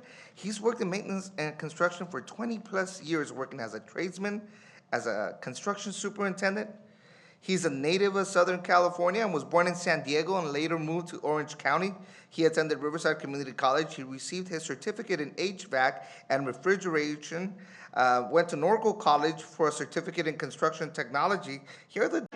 He's been married for 20 years to his wife Carol, and they have 3 children, ages 19, 17, and 15. His favorite hobbies are driving his classic cars on the weekend, and also holds a, I didn't know this, I'm sorry. He also holds a 4th degree, I should stop making jokes. He holds a 4th degree black belt in Kempo Karate, and he enjoys working out. I really enjoy your suit. That wasn't it. Any free time, he enjoys taking his family out to fun destinations. I give you a brand new coordinator, Mr. Eric Johnston. Good evening. I would like to thank the Governing Board, the Executive Cabinet, and Superintendent McClay for giving me this opportunity. I've been in the construction and maintenance trades for over 25 years. I've been a licensed contractor, repaired many buildings in my day. But for the last 10 years, I've been here at the district. I've worked my way up through the ranks from the maintenance department through HVAC, lead maintenance supervisor, now coordinator. Unfortunately, several months back, I lost a good friend whose position I'm filling in, which y'all know was John Miller. He was a teacher to me, and I'm following in his footsteps. The most important thing in my life are my wife and kids. And like most people in here in this room, we're here because of the kids. I'm a father of 3 teenagers. I understand what it's like to be a parent in these tough times, and know what is expected in a public school. I want to provide the children and the staff of Temecula Valley with a great customer service. And when I hear something is broken in any of the buildings that you guys are in, it really bothers me. Children should come to school to learn, have fun, not worry about the classroom being too hot, too cold, or the lights don't work. I'd like to raise that bar in the maintenance department. I'd like to provide a service to be proactive, not reactive. And I want to provide buildings that work and fields that kids can play in. And I look forward to working with all of you in the future.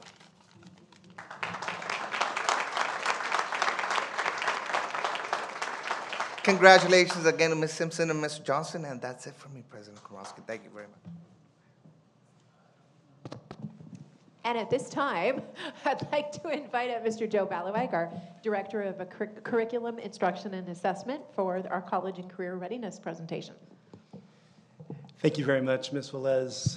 Good evening, Dr. Komrosky. Good evening, Dr. McClay, staff, and governing board. It is a pleasure to finally get to present to the new board. It has been a while since I've been up here, and this is one of my favorite topics to be able to address. Tonight I have the privilege of representing many staff members across our district in providing information on college and career readiness and showing some of the data that shows the impact that our educators are having on students when it comes to preparing them for what comes after walking across the graduation stage. I am Joe Balawag, and I'm a Director of Curriculum Instruction and Assessment in our district that primarily focuses on our secondary schools, middle schools, and high schools.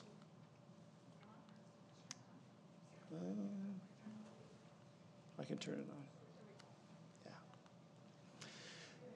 So, tonight's presentation, ultimately, everything that you see in the slides that I'm going to present are really all themed around this idea that our job is to create opportunity and open up doors for students. And those come in a variety of ways, a myriad of ways, and it's our responsibility for making sure that what we're doing inside of our classrooms gives students an opportunity when they walk across that graduation stage to have options for what they want to do with their life and how they want to contribute to their community.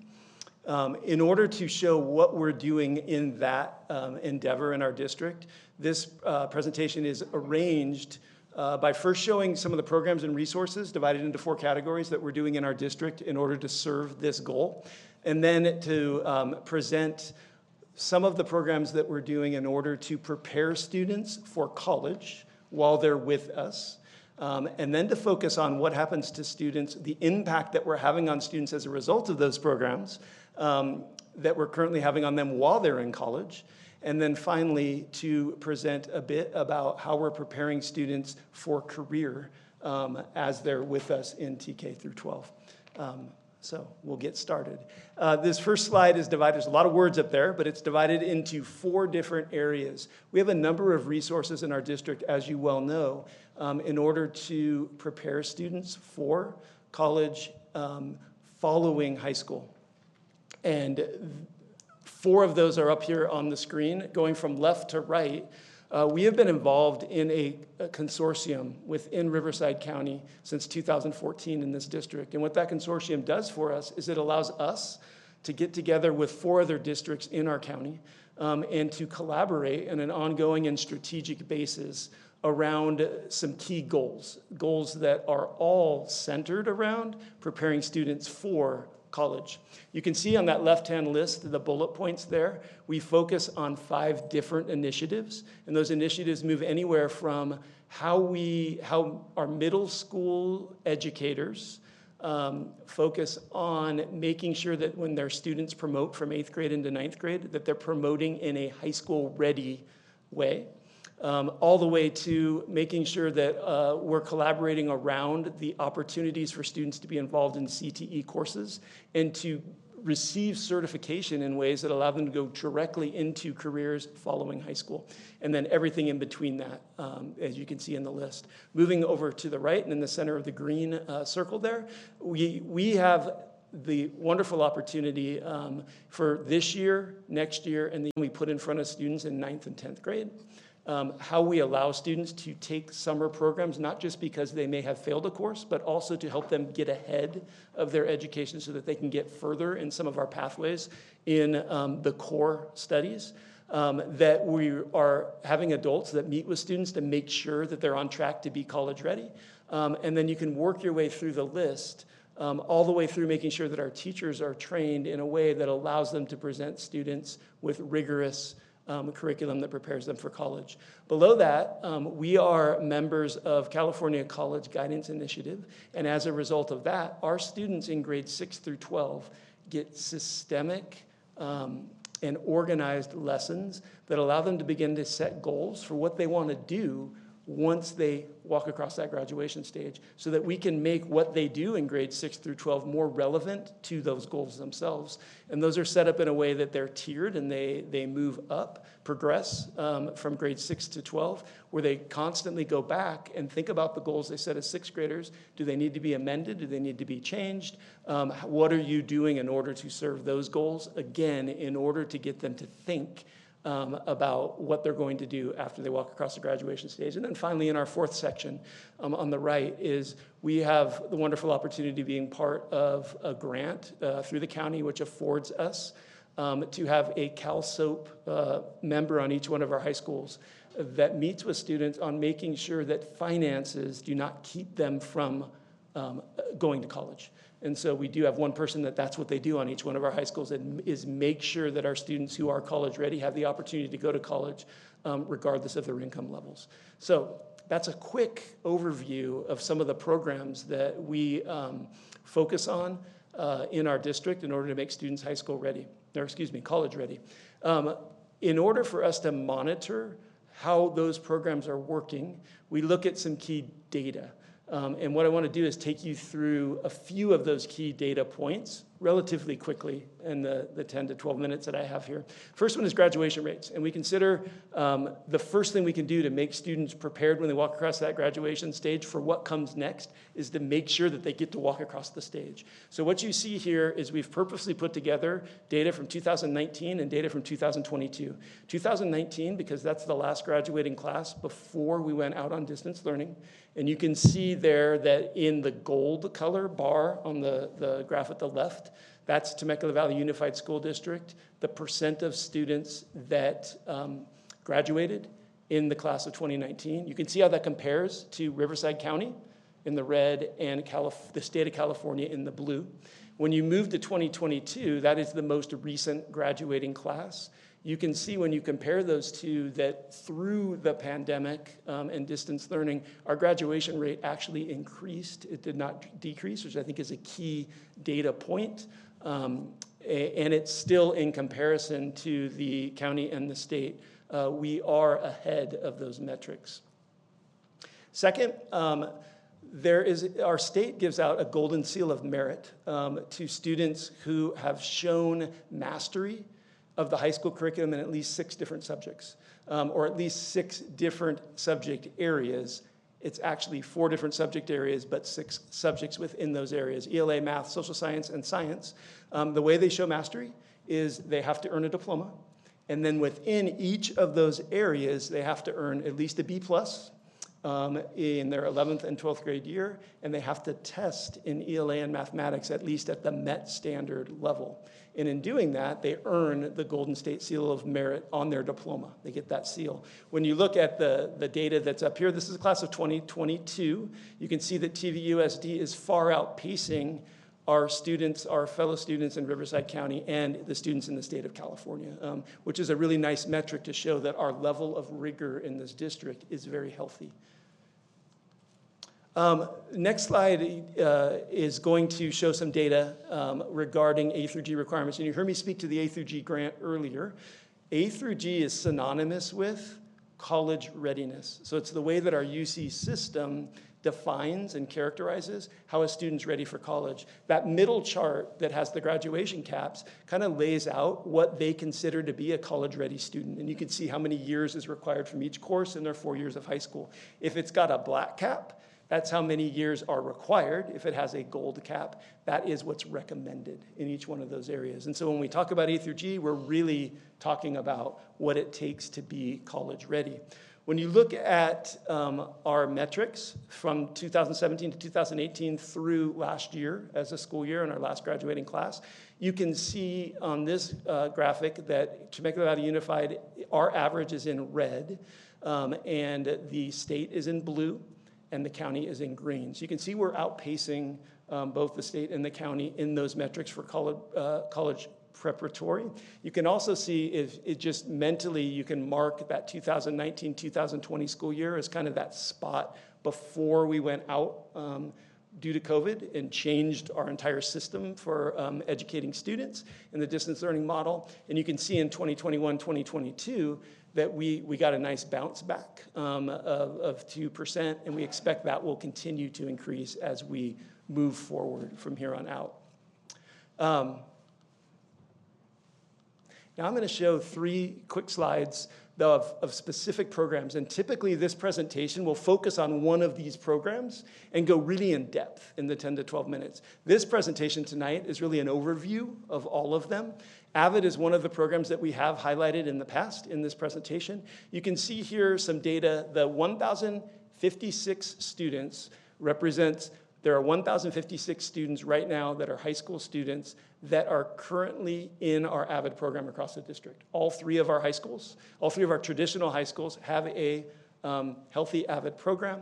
The data in the circles breaks out TVHS, Chaparral, and Great Oak High School. You can see from the logos on last year's seniors, last year's graduating class, how many AVID seniors there were that graduated and how many acceptances they were offered, those students were offered from 4-year universities. And you can see the very healthy number there as well. One of the things to point out about this program, if you're not familiar with it, is that this program targets students who traditionally are part of student groups that traditionally are underrepresented in college or students who may be or would be the first student in their family to attend college. So these are very impressive numbers in that respect. Dual enrollment is also a program in our district that we're very proud of. You can see in the table there at the middle, we have 20 sections of dual enrollment that we currently offer in our district right now. Those sections need to be taught by a teacher that has been hired by one of our local colleges. We currently have dual enrollment courses and agreements with both CSUSM and MSJC locally. And so the teacher must be hired and the teacher must hold a master's in that subject area in addition to their California teaching credential in order to be able to teach this course. So you can see how the breakdown of the types of dual enrollment courses that we offer in this district, how many students are enrolled in those courses currently, and the number of sections that those break down to. And those go anywhere from that Calc D class is a second-year calculus class in college to first, second-year classes of language. Students, there's the benefit of taking these dual enrollment courses are many, but two to point out, our student is going to receive, the reason why it's called dual enrollment, high school credit toward graduation. At the same time, they're also receiving college credit. And also that high school credit is weighted, meaning that they're going to get the additional weight on their GPA, which is a benefit, obviously, to make our students more, make their college applications more competitive. And then finally, I wanted to go into our advanced placement and international baccalaureate programs that we have in the district. Again, you can look at the benefits of those programs. I think most of us here know that we have advanced placement courses at all three of our traditional high schools, and we have the international baccalaureate program at Great Oak High School in our district. Again, students who take these courses like dual enrollment will receive high school credit toward their graduation that is weighted. So they get the additional weighted point in these. You can see some data here in our advanced placement courses in our program that as you look in the middle in the gray section, comparing the 2021 school year to the 22-23 school year, you can see growth in the number of sections that we're offering in the AP courses themselves. Last year, we gave 3,532 AP exams. We are considered a large AP program. That is not 3,532 different students taking the exams, but that's 3,532 exams were administered last year. Many of our students take more than one exam. And we offer 30 different advanced placement courses in our district itself, which again is a very diverse and impressive number. Last slide in this particular area is the International Baccalaureate. And what I want to point out here is if you look at the pass rate on the left, the data on the left in the table is TVUSD data. The data on the right is international data. So the data on the right is going to take every student that's in an IB program across the world. The IB program is an international program. And the line graph there will show you year by year from 2018 to 2022, the pass rate, and a pass rate would be considered the number of students, the percentage of students that earned the IB diploma. When you look at the middle row of the TVUSD data, you can see the number or the percent of students that earned a diploma, an IB diploma, in each one of the years that are there. And you can see that in TVUSD, our students are far outpacing the international rate of diploma earning also. Okay, I know I'm getting close to my time, so I want to be cognizant of that. I've just got a little bit more data that I'm really proud of and that I think needs to be seen. So now we're going to look at everything that's been presented so far is how we're preparing students to do well in college. Not just earn a high school diploma, but to be able to move into college with those opportunities open to them. What this data shows is once they're in is, first of all, how many of our students are going to college the year after they graduate high school. And what you'll see here on the left-hand side is TVUS data, on the right-hand side is county data. What I want to point out immediately on the TVUSD data is you can see that that the top line is 4-year and 2-year institutions combined. The green line is just 4-year institutions, and the orange line is 2-year institutions. When you add up the orange and the green, it equals the red. You will see a downturn there toward the end, and obviously there's effects of distance learning and COVID. However, I also want to point out the asterisk is there because for some anomaly this year, California State University of San Marcos's data, which is a four-year university locally that a lot of our students go to in terms of four-year, they had a glitch in their data and it's not represented in this clearinghouse data. So in a subsequent board update on a Friday, I'm going, as soon as they get that fixed, I'm going to put this slide back in because this is actually underrepresenting the number of students that are attending a four-year from the class of 2022. And I think that does show in that downturn itself. If you look at the two-year, that actually is bouncing back up between 2021 and 2022, and we're expecting the same or close to the same for the four-year. So I'll update you when you see that. And you can see the county numbers on the right-hand side there as well. Last piece of college data to show. This is something that we actually set goals around in this district. While it is fantastic to get high percentages of students who, the year after they graduate high school, go to college, it's even better to see how many of those students, while they're in college, persist and leave college with a degree. And we measure that with doing that within 6 years. And so what you'll see here is some leg data. You see on the left-hand side, or excuse me, on the top of this slide, county data. At the bottom of this slide, Temecula Valley data, so our data. You can see that at the county level, on the line graph on the left, 30.5% of the students in 2016 who graduated in the class of 2016 earned a degree of some kind within 6 years. So that's where the lag is. The last data point we can have of the graduating class is 2016. Because you add 6 years of that, you get to 2022, and we have to wait that long to see whether they earned a diploma within 6 years. If you take that and go right down to the bottom, to TVUSD's data, you will see that we are outpacing the county. We're at 44%. And that's up from the class of 2015 at 42%. These are students that persisted through COVID and distance learning in college. We continually want to improve on this number because if you think about the fact that we have traditionally somewhere between 68 and 76% of our students start college after high school, and only 40, somewhere between 38, if you go back before 2015, and 44% of our students actually get a degree within 6 years. That's a number we want to work with our students on. How do we get you to persist through college and be able to be a completer? And so that's some of the work that you saw on that first slide that we're doing in these collaborations that we have in the consortium that we have, that we're working on to help our students be able to finish with degrees. But with all that being said, we compare very well with the state of California and with our county. Last two slides, fast. This is college and career. It's gonna be really quick hit. A lot more time on college, really quick hit on career because earlier in the school year we gave a full CTE update presentation. But what I wanted to point out here is that in this district we have 12 total pathways that are CTE pathways. You can see them represented along the sides of this. Those fit into 9 different sectors. And if you look at the graph that's in the, excuse me, real quick before I get to the chart, 11 of our 12 pathways are articulated, which means at least one course inside of that pathway is articulated with a college. So the students who complete that course are going to, if they pass the final exam, which is the same final exam they take in college, they're going to get college credit for that course. So thinking about that, not only are our students going to, if they finish the career pathway, the career tech pathway, not only are they going to be certified in many cases to be able to enter that career, that field, they're also getting credit, college credit, to open those doors and keep those doors open as well. You can look at the middle graph to see from 2017-18 to 2020-23 how many of our students are taking at least one CTE course, and you can see that the number is growing every year.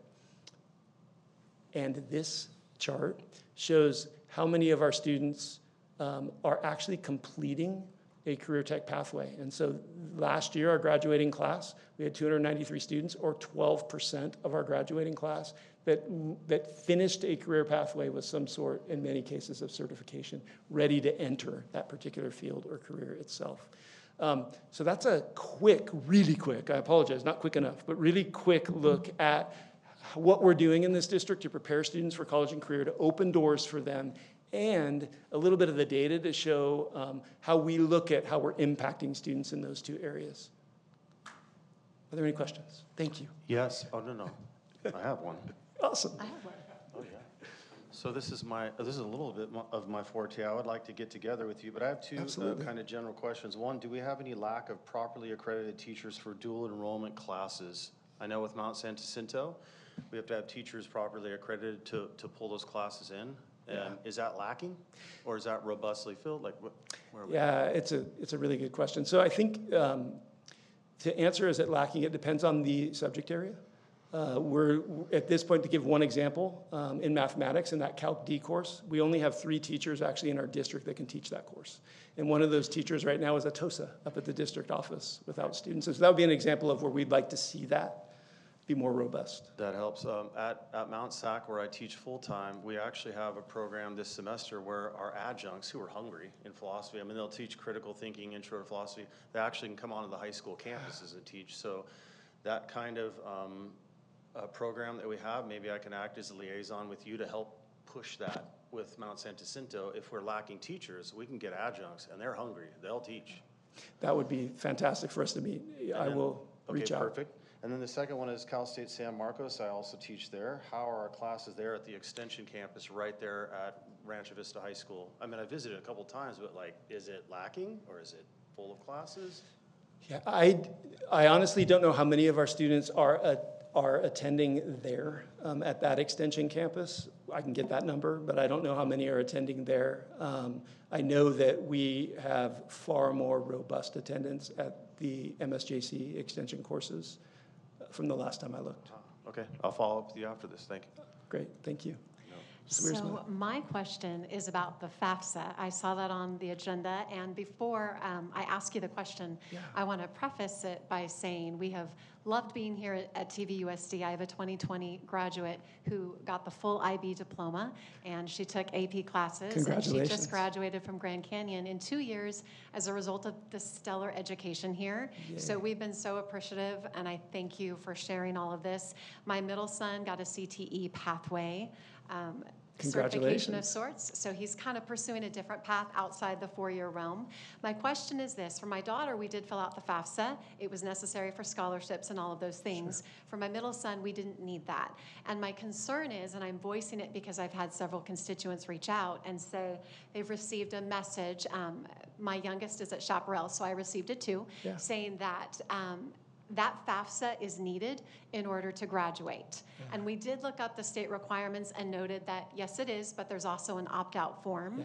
And so for the parents that reached out to me, I assured them there is that process, but I wanted to direct that to you to say, can you clarify that for me? Because I want to be sure during the senior year, it's stressful for parents, so I don't want them to hear a message and think, oh my gosh, do I have to? What are my options? So I just wanted your perspective. Yeah, thank you for the question. And it is true that the state of California has passed a law that in order to earn your diploma, you have to either have filled out a FAFSA application or fill out the opt-out. And they've made the opt-out process very easy in that it can be filled out by almost anyone with the student. And our district will be unveiling the opt-out process within the next month. That will go out to families formally. Perfect. I think that would help. Thank you. Absolutely. Any more questions? I just wanted to say that was awesome, very impressive numbers. It's really exciting to see how many AP courses we provide here at the district, and just to see it all summarized like that, the dual enrollment, the AP, and my children, again, have participated in all of these, and it's been just such a boost. I think it's really great for kids to have those opportunities while they're still in high school. And then the AVID numbers are outstanding. Over 1,000 kids. That's amazing. And like you said, it's so awesome because a large majority of those kids are kids who might be the first in their family to go to college, and just preparing that pathway for them is really outstanding. Over 1,000 kids is awesome. One quick question: how do you get the college graduation info from the past students, like where you're looking at the 5 or 6 years? Have they graduated? How do you guys collect that? So we purchase into a program that is Clearinghouse Student Tracker. Okay. And so I can't speak directly on how they get the information. I just know that we get it, and our county actually purchases into it, and so all the schools in our county receive that information, and it comes in a really thick report that's aggregated in all kinds of different ways, and this is just a small representation of that report. Awesome. Okay, great job. Thank you for the information. Thank you. Real quick, Joe, having visited the many CTE programs in the district, it's constantly impressive to see the quality of the work of the students and the quality of the teachers who are working with them. I met a parent tonight whose son was in the robotics program at Great Oak last year. When he explained this project to me, I was like, sounds great. And now I find that he's at San Luis Obispo University studying, and just so nice to see how our students have progressed and moved on in the world. Congratulations, Mom. I appreciate hearing those stories. They do amazing work in that program. Thank you. Thank you.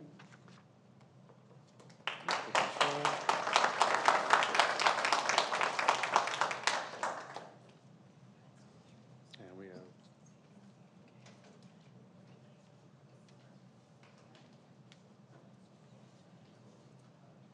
All right, at this time, I'd like to invite up Ms. Lisa Brown.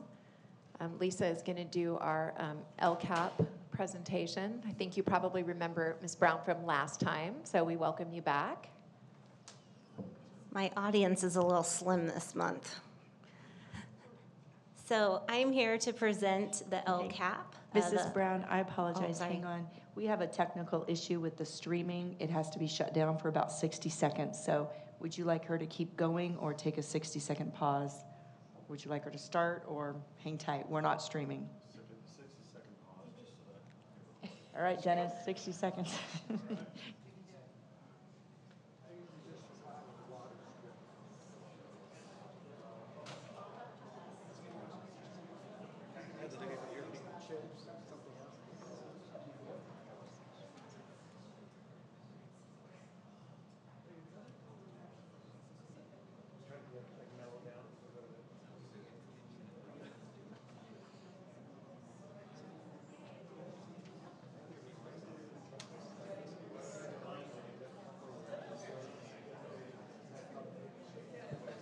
Okay, Ms. Brown, it looks like we are back up and functioning. So again, I'd like to introduce Ms. Lisa Brown to go over for our information report, the local control and accountability plan. So welcome back. Thank you. Thanks for having me back. So the Local Control Accountability Plan, this is affectionately known as LCAP. And LCAP started about 8 years ago. This is California's system for funding and accountability. So last month when I was here, we really talked about the dashboard and how we compare to the state and the metrics that we use not only to make a state comparison, but also to make comparisons across districts. And what's special about the LCAP itself is it really takes into consideration the local control funding formula, where we get our base grant and our supplemental grant. We take a look at our dashboard indicators, and then we write this plan to address our student populations who might be presenting areas of need. And this plan started out fairly simple in its inception, and we would take a look with fiscal services at the governor's proposed budget in January and the May revise, and we would take a look at our dashboard, typically released in December, look at the different indicators within that dashboard, and then together with educational partners, we would propose a series of actions and services for a variety of student groups. This was all completed, presented to the board, and eventually approved by our COE. So what does the plan currently look like in its development? It's become a bit more complicated over the years. So not only do we have our local control in formula with our base grant and our supplemental grant, but we also have a variety of other grants and one-time fundings that we kind of have to take into consideration when we are developing our LCAP. Not only do we have our dashboard with our state and local indicators, but we also have a variety of local measures and reliable data here at the local level that we also have to take into consideration. And then when we put this all together, we have to ensure that our LCAP plan isn't overlapping with a variety of other plans that our district has. So each one of those plans listed there has like a separate bucket of money, and that separate bucket of money has to address a variety of student needs. So it's become a bit more complicated over the years. So let's talk about what the current process is. So while keeping in mind all those additional funds, we had about $16 million this past year of our LCF funds. Working with fiscal and looking at the May revise, we took into consideration all of our dashboard metrics and all of our local indicators, and we engage with a variety of educational partner groups for input. We propose our actions and services while still keeping in mind all those other buckets of money and all the other plans associated with their actions and services. So this is really a time of self-reflection. So the dashboard really looks at our comparison. We really look at like, how are we doing against ourselves? And how are we doing against our baseline? The LCAP is a 3-year plan, so our baseline is the 19-20 school year. So where was our data points then in comparison to where our data points are now? So goal 1 in our current LCAP is to refine instructional practices and learning opportunities. So we have several successes that we're going to highlight tonight. TVUSD performed nearly 27 points above standard in the area of language arts. We had a graduation rate of nearly 95%. And year to date, we've reclassified 114 EL students. This is on par with our data from past several years. And some areas of growth that we see in this area is mathematics historically, and then the percentage of students who have successfully completed a CTE course requirement or who have been enrolled in CTE courses. We continue to expand this opportunity for our students, and as we expand that opportunity, we want more students taking initiative to be part of those courses and part of those pathways. Currently, these are some of the actions and services that we fund with our LCFF dollars through the LCAP plan. So we have math specialists, and you can see the grade level span there, ELA specialists, administrative support, VAPA teachers and instructional assistants, AVID, CTE, technology materials and supplies. So that specifically addresses goal 1. The second goal of the plan is to respond to students' diverse needs through a system of supports. So again, a graduation rate of nearly 95%. Dropout rate declined for almost all student groups. And then the perception of SEL topics as reported by students themselves through our annual survey in the areas of self-efficacy, emotional regulation, supportive relationships with adults on campuses. Some areas of growth that we see are absenteeism rates, just like we talked about on the dashboard last month, and then the K-12 perception of self-management.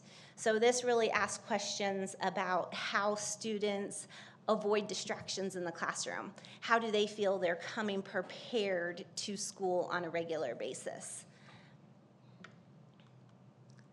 And then these are some of the actions and services that we currently fund in response to goal 2.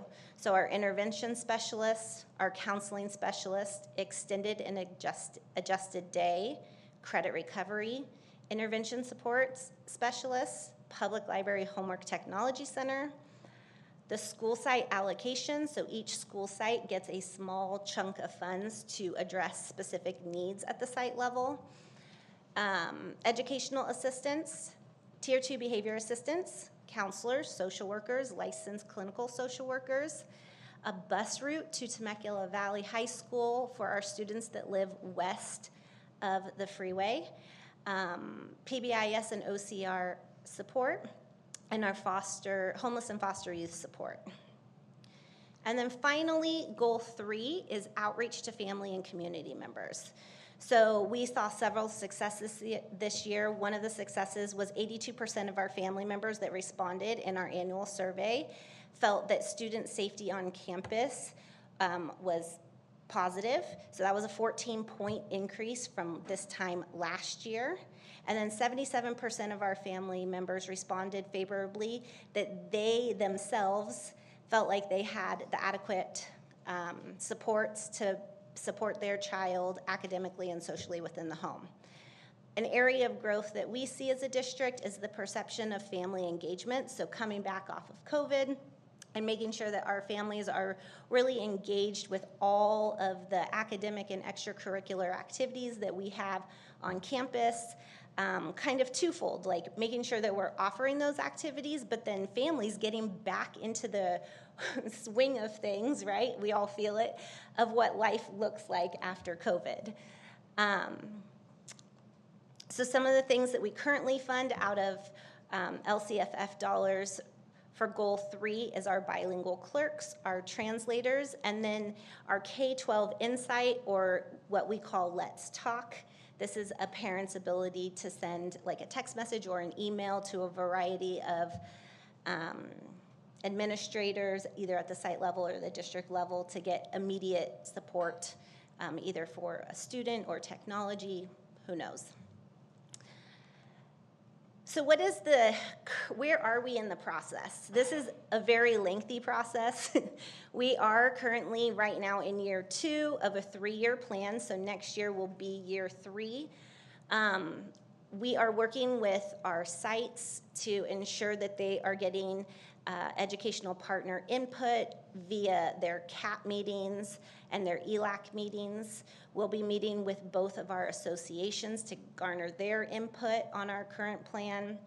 We work with a variety of committees, our DLAC, our CAC meeting, Title I Advisory, Superintendent's Council, and we compile all of their feedback, what they like, what they don't like, what they want to see added, what maybe we want to change, and we bring that to your review for recommendation. And then based on that review and that recommendation, we then submit our plan to our COE. And there's a variety of checks and balances that go along with that to ensure that our plan meets all the state requirements, so that we can make sure that we're meeting kids at where they're at.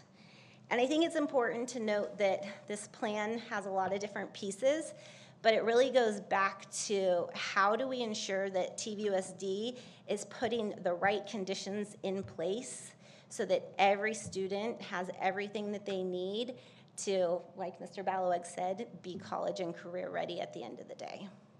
So any questions? I'll start, I guess. Thank you.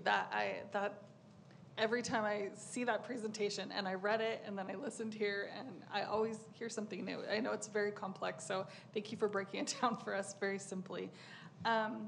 So one question I have is that I did see in a couple places about the increased absenteeism among students, and I'm wondering if we have an idea of where that's coming from. Is that stemming from COVID, or do we think there are other reasons? So I've been out at sites. I'm working with sites right now on a different topic, but one of the things that we've been looking at is absenteeism rates from last year, which were hovering anywhere between like 25 to almost 40% for certain student groups, and looking at where we stand currently. So most of our middle school and elementary school populations are hovering somewhere between 8 and 10% right now. So that's a drastic decrease. We won't know until the state publishes like the old metrics. You might remember that there were these 5x5 grids and they had all these colors on them. They ranged from red to blue. And depending on where you started and how much growth or decline you had in chronic absenteeism, you got assigned this pretty color. So we really won't know until those are published, like how drastic or what level will be on the dashboard. But I'm hopeful that our data is presenting like pre-pandemic data currently, and that we can continue that trend through the end of the school year. Okay, thanks. Yeah, that makes sense. Appreciate it. I just want to congratulate you, sorry, Lisa, for the move from Tony Tobin, where we will miss you, to the district where you're doing a great job, and I appreciate what you've done. Thank you. Thank you. Thanks, Mr. Brown. Thank you. What's that?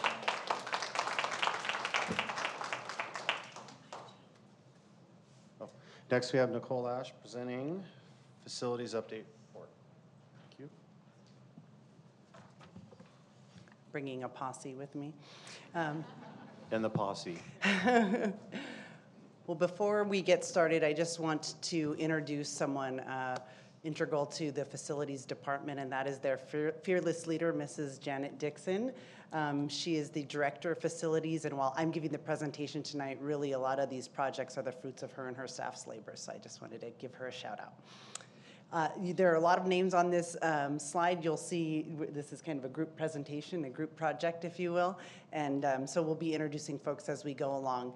But we're going to go through just an update. It's my pleasure to be here tonight to just share all the great things that we're doing district-wide with facilities.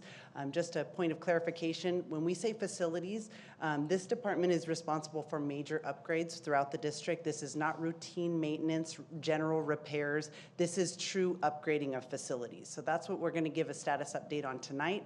Probably the most exciting part of the presentation will be an update on the new TK8 campus that is opening this fall, and then just a couple items that we'll end with. So, modernization, right now Chaparral High School and Vintage Hills are up for modernization. I just want to make sure to clarify when you become eligible for modernization is when a permanent structure becomes 25 years old, or if it's a relocatable building, it's 20 years old. I was a junior in high school when Chaparral opened, and so it's a little heartbreaking to me that it's been 25 years. So with that, we'll talk about Chaparral High School modernization. So exciting. We did the modernization in 2 phases. You can see phase 1 includes the theater modernization, which is still well underway. We redid the flooring in the gym and the foyer entrance. Some painting, exterior paint, pool refurbishment. So in this picture here, you can see the pool refurbishment. You can see a picture of the exterior paint and the gym that was redone. Phase 2 is going to be even more exciting. We're redoing the science labs. We're adding new turf in the stadium. We're adding landscape site-wide, and we are adding a new athletic facility, which we've got some renderings on to show you tonight. It's going to be so exciting. And then lastly, we're transitioning the weight room into an MPR/conference center for the campus. So, hot off the press, this is what the new athletic facility is going to look like. This is going to be on the south side of town. If you look to the right, that street right there is going to be Winchester Road. And so it's going to be a very striking, very beautiful building, and it's going to really liven up that campus. Another view from the street is this is what it's going to look like from Winchester Road. So we're really, really excited. The graphics, it's still in the design phase, so this isn't the exact renderings of what those graphics will look like, but this is a general idea of what's in design right now. We have a full design committee, site staff involved in the design process. Vintage Hills is also up for modernization. It includes redoing the entrance, paint, brand new classroom furniture in every single classroom. We're doing ADA upgrades, HVAC, and emergency management system replacements. We're redoing the roof there. We're redoing flooring, so it's getting a complete new facelift. One of the things that came out of the facility master plan, if you've been involved to any extent with the facility master plan, was we had committees formed for every single school site where we gathered input from stakeholders, and by far the #1 thing that was requested at the elementary level was shade structures. Shade structures specifically over those the play areas. And so we are adding shade structures literally all 17 elementary campuses. I'm not including the new TK8 because that one already is getting shade structures, but so we're doing that district-wide, and for those of us who know a summer in Temecula, this is gonna be incredibly useful for those kiddos to be able to go down the slides and swing on the swings and all that good stuff. These will be done by summer of 2023. So I won't even say we're bringing us to 2023, we're bringing us probably to 2010 by updating all of our marquees to be electronic. And so what's happening is not only are we electrifying those that are not already electronic, but we're also incorporating new graphics. A lot of the schools went through rebranding, getting new logos, new mascots, and we're adding those graphics to the marquees. And so they're gonna look really nice and have a nice impact on communication throughout the district. So many of you will recall the result of the late start implementation is causing a lot of kids to be on campus later and accessing these utility fields in the dark, essentially. And so what we heard loud and clear from all three comprehensive high schools was the need to light these utility fields. So all three high schools are having that done. And in fact, Great Oak and TVs are done. Chaparral, they are redoing the way that that utility field sets because of the addition of the athletic facility. So that's why that one's a little bit farther behind. We had to redesign it, and it should be done this spring. We're doing HVAC upgrades district-wide, and we did get a lot of one-time COVID response funds that were specific to certain uses, and some of those certain uses included air quality improvements. And so we're utilizing some of those one-time funds to upgrade our oldest units. TVHS, Chaparral High School has swamp coolers in some of their classrooms. And so we'll be replacing some of those. Vail Ranch Middle School, Vintage Hills Elementary School. I don't know if you've heard, but HVAC units are incredibly hard to get these days. They're up to a year in some instances, depending on the make and model of how long it's taking. So anyways, we're getting them as quickly as possible and getting them installed. Also, we applied for a CalShape grant, and what that allows us to do is it's funding to do a district-wide assessment of our HVAC units, and then it's also funding some of the replacements of thermostats and air filters and minor maintenance. So that's good news going on with HVAC district-wide. And now the fun one, the new TK8 campus that is set to open this fall. It has been a decade in the making. So we actually acquired the land in 2009, and we formed a design committee back in 2018, and it has been well underway. There were some minor setbacks with things that have changed over the past few years, but we are happy to say we are full speed ahead. So phase 1 is completed. On the next slide, I'm going to show you a map of what phase 1, 2, and 3 looks like. But phase 1 is completed. Phase 2 is what's set to open this coming August 2023. And then phase 3 is what will open in August of 2024.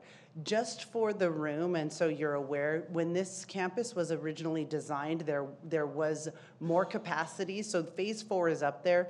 There's, at this point in time, no plans on funding or moving forward with phase 4, but just know that there is designs out there that build out this campus to its maximum capacity. So looking at this map, this is the parking lot. I don't know if you can see. Down at the bottom is the parking lot. On the right-hand side, this is all phase 1, and this is everything that's open right now. So you've got your admin building, you've got these 2 permanent buildings, and you've got this child nutrition / multi-purpose room area. So if you walk onto the campus, you would park here, and all of this is here. Phase 2 is this entire area here. We're adding a TKK building. We are adding another permanent building here. This is going to be a media center or library, an amphitheater, and then this playground and the lower playground. This is all part of phase 2 that will be opening. If it would ever stop raining, it will be opening August of 2023. Next year, we will be adding one more building and adding a locker room over here by the garden to open August of 2024. So what you see here in white is phase 1 and phase 2, and kind of some drawings or spotted drawings of what phase 3 will look like. Okay. It's a beautiful campus. If you haven't been there, I'm happy to take you on a tour and just see what's there already and see lots of bulldozing going on. Janet will tell you I love to watch concrete being poured. It's just really exciting stuff. And I'm not going to steal Mr. Mueller's thunder here, but it will open at as a TK6, and then kids will work their way through 7th grade and then 8th grade in the following year. The capacity approximately for each year is listed there, and this is going to be a school of choice. So we're not going to draw boundaries and take kids out of schools if they were happy at Alamos or French Valley or Livornia. We decided to make this a school of choice, so it will be transfers only. And with that, I'm going to turn it over to the campus's fearless leader, Mr. Keith Moore, principal. Good evening. This is exciting. Well past my bedtime, so I'm gonna summon my 4 a.m. energy that I have every morning. So I really have 3 slides, and what I want to share with you is you just heard all the work that's gone on before I've been here. So I've was fortunate to be named the principal just before winter break, and blessed to take on this amazing adventure. So what have I been up to for 6 weeks is really the big question. And so I just want to highlight a few things. One, on the bottom right of this slide, I've been on a road show. Myself and my amazing secretary, Amanda Arndt, have been going to sites and schools and meetings. So this is a picture right here of Bella Vista Middle School. So we met with students at Livornia, French Valley, Bella Vista, Chaparral. And really what we were doing is trying to create, obviously, input on what our focus is, what our name would be, maybe what a mascot would be, which we'll get to here in a minute.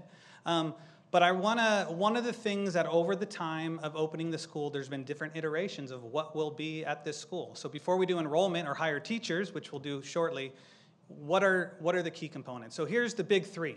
First one is an active, real-world, hands-on experience. So we know CTE was a part of this all along, and certainly this gets at the CTE components. Our students will have a very focused and intentional time with hands-on learning. So through a unit of study, whether you're in 2nd grade, 3rd grade, or in middle school, they would plan throughout students really engaging in the why. Why are we learning this? And really problem solving. Number 2 that supports the number 1 is community connection.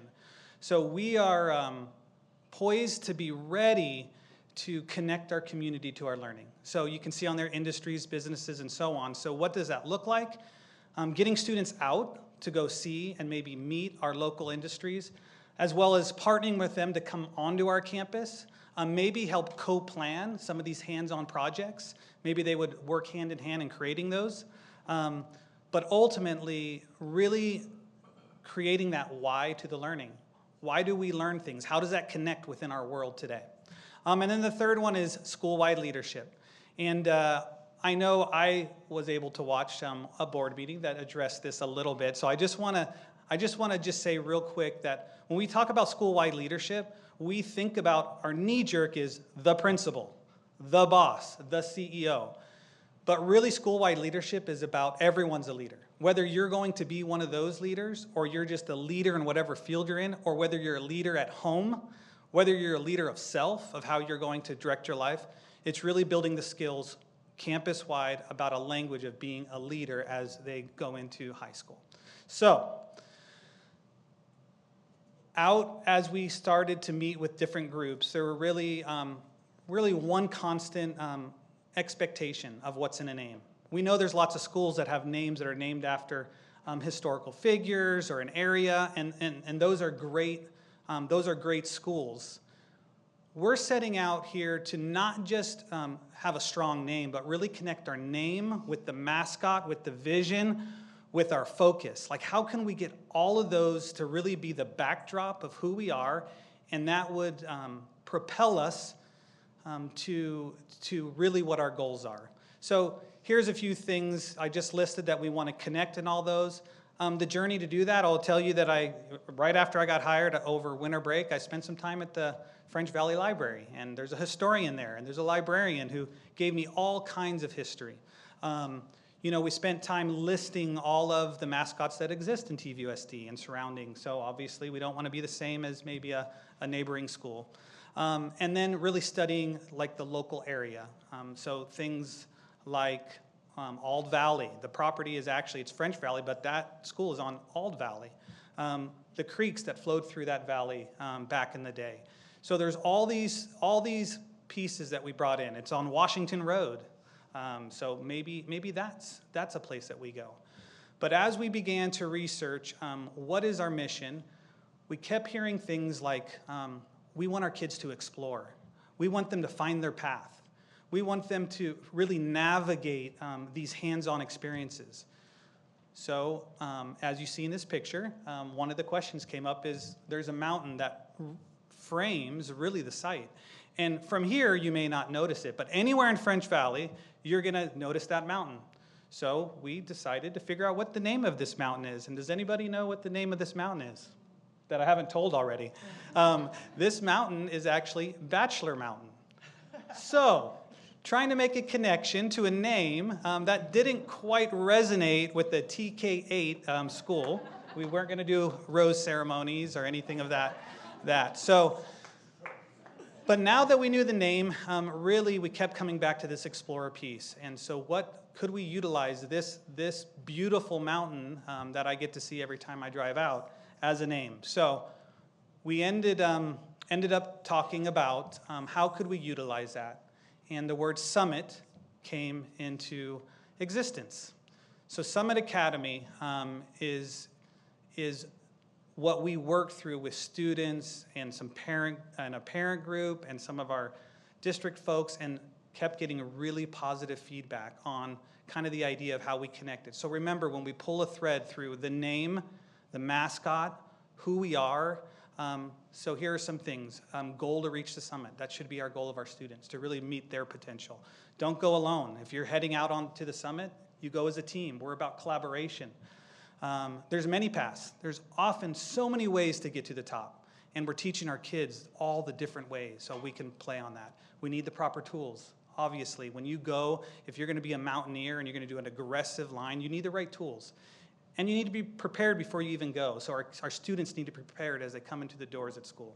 You can see on the right there's a couple definitions of summit, and then I think there's kind of a bonus meaning if you look at the last bullet, and it really talks about, we often as adults say, we're going to a summit. And what that is people coming together and really talking about big picture and big questions. And certainly we want our students and our staff and our parents to come together. So with that, I'm going to call up Jimmy, and he's going to share just a little more of where this can go as far as rolling out next steps. Jimmy, quick interruption, only because I have to read this. Yes, go for At it. approximately 9:30, the governing board will determine which of the remaining agenda items can be considered and acted upon prior to 10 p.m. and may continue all other items on which additional time is required until a future meeting. All meetings are scheduled to end at 10 p.m. Do I have consensus to continue on through the night? Yes, but can we at one point maybe discuss what we might be able to get through quicker? And then I know number 10 might take some time, so I'm wondering if maybe that is a workshop in April or another meeting. I know we would want to take the time to talk through things, so I don't know. That's kind of my thoughts. Yeah, agreed. Number 10's the handbook, right? Yeah. I mean, it's almost. Is there anything that we need to get to district business in those action items? Definitely need to get through CSBA. Because that's got to be planned. That's got to be one of them. I think some of them will go pretty quickly. There are a few items in action. If we want, I might make the suggestion to let's have them finish, and I'll ask staff real fast to go through action and determine which ones need to be done tonight. And then as soon as they're done, we'll go through those. And I love the idea of tabling the handbook, push it to a separate section. Yeah. Awesome. Good idea. All right, am I up? Hi, I'm Jimmy Evans, a Marketing Communication Innovation Officer. You know, this type of stuff is exciting. I know that Mr. Moore just relayed the information, but as Mr. Moore came on and started having conversations with the idea of Summit and Summit Academy, I think right directly of all the things that we can connect it to. Because once again, when you're creating a brand, it's more than a color, it's more than a mascot. It's how do you pitch all of that and intertwine them all together.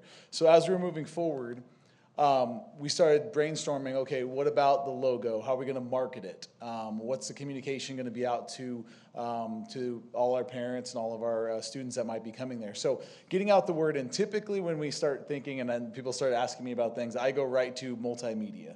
It's not about a graphic, it's something about a video. So really when we're talking about marketing, we have to say, well, why would I transfer to this school? So we wanted to think of a couple things. So first off is that it's a beautiful campus if you haven't been there. And as you saw in some of the pictures, so we wanted to do something to really showcase the campus itself. So what we did was I took some drone footage from the campus itself. You'll see next on a video that you'll see, which is a little introduction to Summit Academy. And then what we did on the second part, there's another video that kind of ties in some of the vision and symbolism, tying right into like the logo and the pitch for Summit Academy. So you'll see most of what I present will have some type of video connected to it as well. But so the next one, once again, we'll start with the campus itself, and then we'll move into the logo. So here we go.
All right, so as you can see, we kind of ended right there with Bachelor Mountain in the background. Have that kind of fly over, which we're not going to use that word after we end this meeting tonight. We agreed with that. Not really a marketing tool we want to go with. So we're going to keep moving forward, but with the idea of Summit, there's so many connections. And when Mr. Moore was tying it in with the leadership component, the idea of going together, having the right tools, really we're equipping those students to move forward. So as that, we try to connect some visuals and the logo itself to what type of things can we connect visually to kind of give that idea and that aspect of what's going on. So we have worked with Shauna Salazar. If you're not familiar with her, she's from Inspire Social. She's one really spearheading a lot of our branding. If you've seen new logos, new things around different campuses, she is really an amazing part of our team, and I love working together and figuring out how we can just make something that much more dynamic and tell a story, because really it's all about the narrative. I'm saying I'm going to Summit Academy. What's the story behind it? So part of the visuals and part of what we're going to go to next will be helping to tell that story. So here we go, next video.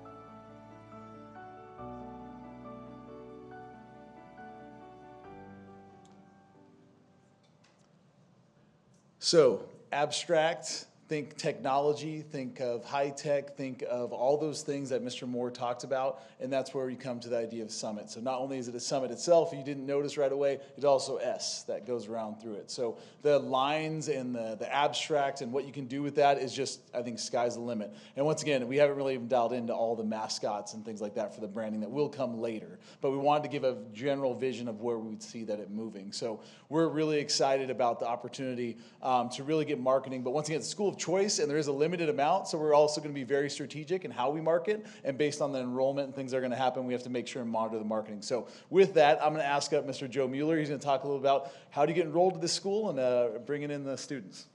Thanks, Mr. Evans. All right, so as you can tell, when Mr. Moore and Mr. Evans go out into the community, we expect there to be a lot of interest. Oh, would you like to come back? I could try it for you. These are really nice colors. But we do expect there to be a lot of interest in the community. And so, where's my slide? Oh, there it is. Okay. And so, you know, families have already been calling. How do we get into this school? And as has been stated already, this is a school of choice. And so all of our families will need to submit transfer requests during a special month-long open enrollment window. Most of our community is already familiar with submitting transfer requests, and so this will be done online.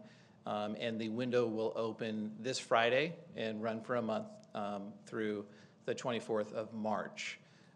Once the window closes, we will evaluate all of our eligible transfer submissions against our space availability. And if we have space for everybody, that would be great. If not, we'll proceed through our enrollment priorities and then possibly to a lottery. So we'll be working with Mr. Evans to get the word out. It's really important that anybody who's interested submit those transfer requests during this special open enrollment window. And that's it for enrollment. Closing up here, just very quickly, facility funding could be its own workshop, but just for the board, we have allocated all of our Measure Y, which is our general obligation bond dollars. So moving forward, the only facility funding that we will have until we go out for another bond is our ongoing developer mitigation funds. And so our modernizations might be scaled back until that point in time. Also, just like we issue debt for facility funding, the state also issues debt for facility funding. And so while we're in the queue for state matching dollars, there's no funds available at the state level to help pay for those facility dollars. The state would also have to go out for a bond, and the soonest they could do that is 2024. And then lastly, the facility master plan has been finalized. I know we presented it to the board and it was accepted in July, and the last of the allocations and conversations happened in September. Since then, we've kind of been putting a bow on the ed specs, and so I'm happy to announce that that will be going live next month. With that, any questions? So a couple of questions. First of all, let me say this warms my heart. This is Trustee Area 3. Thank you. Thank you. I am so excited for these families. Mr. Moore, I know we've known each other a while. Hats off. I'm so excited you'll be leading. Just to clarify, I know it's late and I have lots of families that have asked questions. So it's a school of choice, but correct me if I'm wrong. Is it that you're taking students right there in that area and then the rest of them will go ahead and what was the term that you just used?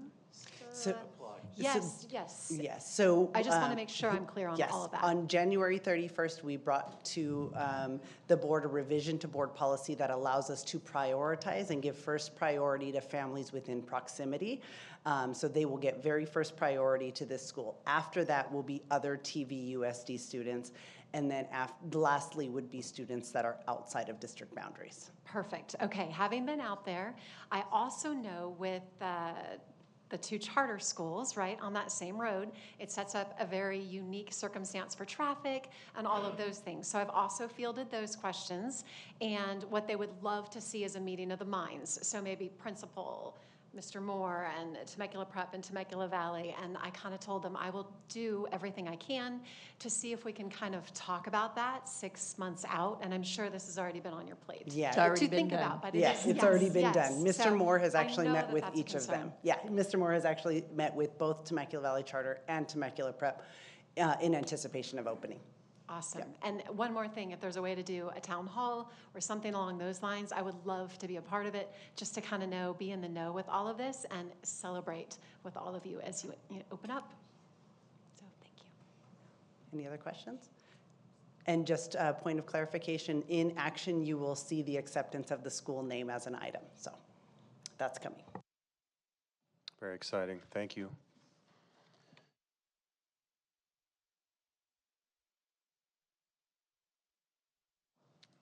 Okay, we are on to action items now. We have been advised by our fellow district members that we really should be doing 1 through 4 and 6 through 7. Give us about 30 seconds to a minute if you all want to look at that.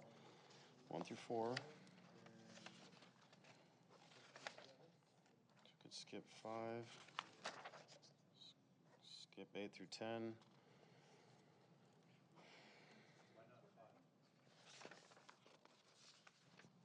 Could we just do 1 through 9? Because I feel like those aren't going to be that long. Yeah. Unless anybody else thinks 1 through 9 I is gonna be actually long. agree. I think 10 might be the long, yeah. Yeah. I think those are fairly. Staff would love that if you're willing. Yeah. Go for it. Yeah, let's do 1 through 9. Yeah, there's consensus. Okay, we're rolling. Resolution number number 1. Resolution number 2022-23/25 of the Board of Education of the Temecula Valley Unified School District to enter into contracts for the construction of reclaimed water systems at various sites throughout the district. I call for a motion and a second to adopt the resolution. Move. 2022. Sorry. All right, is there any Yeah, just quick discussion. I wasn't involved in when this came up. What was the need for this? So we were offered funding to provide for reclaimed water systems. We went out to bid, and there were no qualified bidders. And so then we went out to bid again, and then there were no responsible bidders again. So what this board agenda item allows us to do is negotiate a contract in order to make that happen, because we're assuming if we go out for bid a third time, the results are going to be the same. So, but it will be to have those reclaimed water systems, I believe, on 5 campuses that are listed here: Livonia, Red Hawk, Paloma, Gardner, and Sparkman.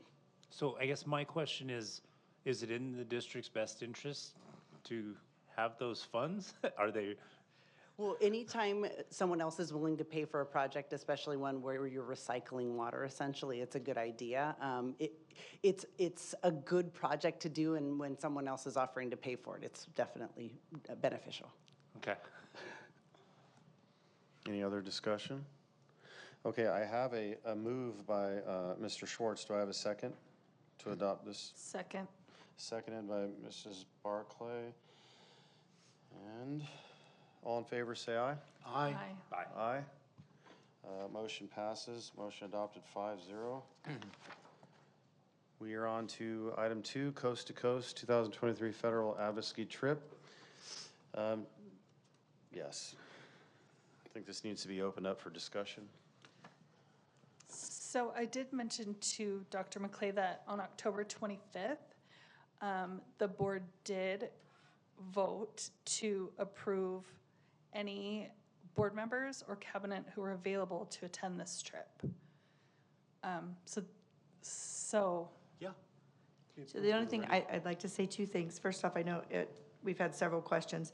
This is not a teachers' conference. This is for the board and/or the superintendent and cabinet to advocate at a national level, a federal level, on behalf of students, all students in California, but particularly Temecula Valley. We haven't gone a lot in the past. We've sent a couple people. We are more than willing to go. We'd love to go. But I want to remind you, we don't get a lot of federal funding. We get some title dollars, which are very specific, and then we get some special education dollars. So really the advocacy would be more geared towards special education or the title dollars. The rest of what we do and what we receive is really the advocacy is needed at the state level. So not trying to dissuade you from going.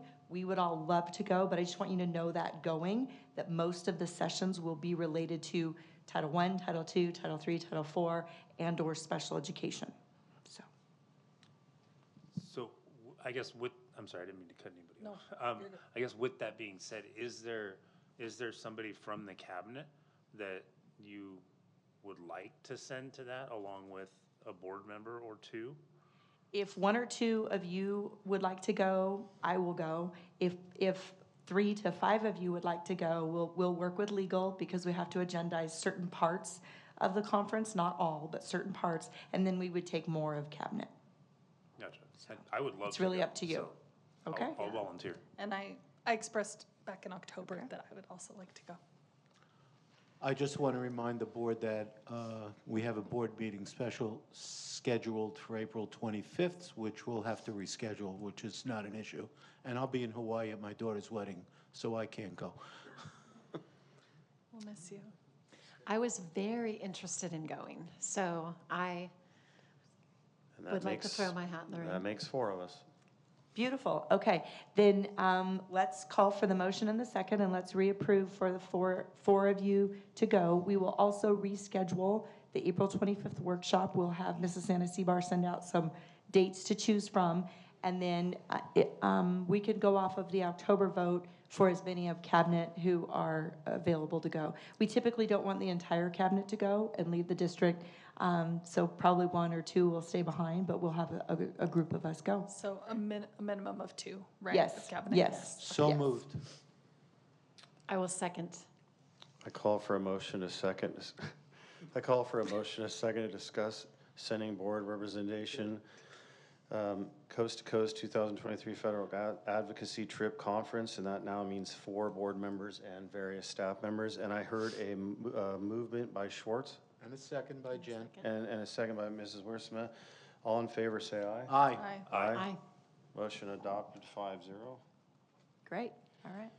Okay, now we're on to 3. 2023 California School Boards Association CSBA Delegate Assembly Election. Do we have any discussion on this? Just quick discussion. Could we elaborate on what this delegate is for and who these potential delegates are? So I'm happy to share a little bit, and then I'm not sure, Mr. Schwartz, if you wanted to jump in. Sure. This is the CSBA, the California School Boards Association. It's a delegate assembly, the primary policy-making body of the association. Delegates adopt the association's legislative platform, take positions on other critical issues, elect the officers, adopt the bylaws. They also serve as two-way communication link between board members in our region. So whomever, if we decide to nominate someone from our board, would serve kind of as a local representative as well, or as a liaison for other boards in the area. And I believe this tells us when they have to go up to the state level and for how long the appointment is. And I apologize, I don't know that off the top of my head. I think it's 1 meeting in May. They go to Sacramento. And then 1 meeting is prior to the December CSBA conference. So it's 2 meetings per year. Correct. So this might be a little bit of an awkward conversation, but I think we need to have it. Mr. Schwartz, as I looked through the applications, I noted that you didn't put quite as much as other people, and my question is this. I know that it's so important to have a representative at the statewide level that is respectful and has a professional demeanor, and I know you're passionate, and I love that, and I love your love for students. I do. And I love the conversation we've had tonight. So I just wonder if you're up for that level of representation. And then I know on the application itself, the question was asked, what do you feel is one of the biggest concerns facing school boards? And you mentioned Christian nationalism. I did. And so I think at this point, I know it's late, but I would really like to hear how you define that, and if there's anything more you'd want to add as far as your application or representing on that level. Can I just add one thing just for clarification? Correct me if I'm wrong, Dr. McClay, but the ballots have already been made. So this ballot here that's up here, we're voting for these people. So if what I think you're getting at is to not vote for Mr. Schwartz. So it doesn't mean anything, because if everyone else votes for him, he's still there. And if we don't vote for him, we have no representation. So the ballot's already done. It's not like we can just choose someone different. So just to make that point of clarification. That was actually the clarification I was looking for. Yeah, and I read the I read the outline, but I didn't understand. There's an open amount of seats, and we can elect as many people to fill those open seats. My question is, are we selecting a group of these, or can we do one vote for each in this delegation, or how does that work? No, we have 6 votes right here. And my understanding was that it could be amended and that there's a possibility for a write-in candidate as well. So I just think, all of these things are good to meet out and try to figure out. So I believe you're all correct, and I apologize if I misunderstood the clarification question earlier.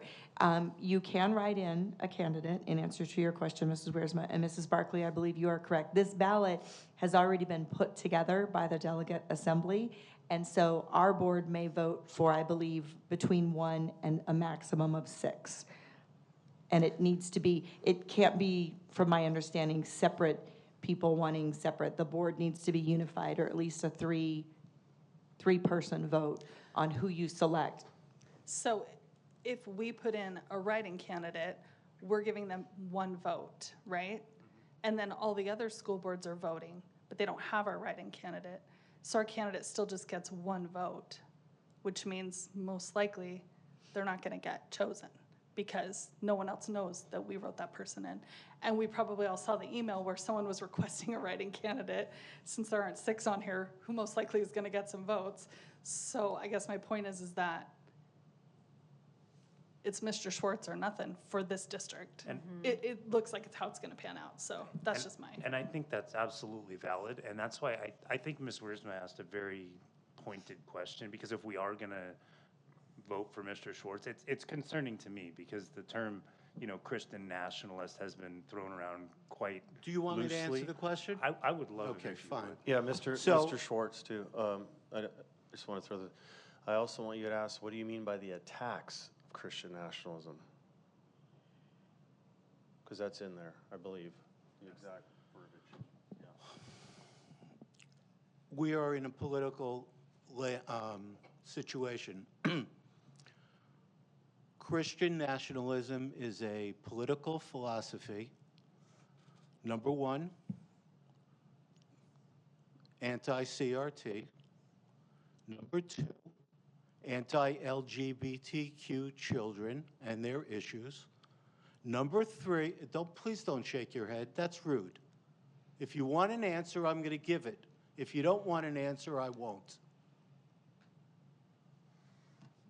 You see what's going on in Florida with Governor DeSantis banning the teaching of African American history. You see what's going on. That is all part of that movement, and that's what I'm talking about. And if that's what you support, then you can take my name off the ballot.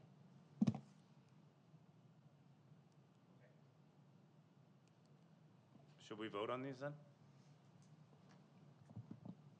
I don't find that description is adequate enough to support Mr. Schwartz.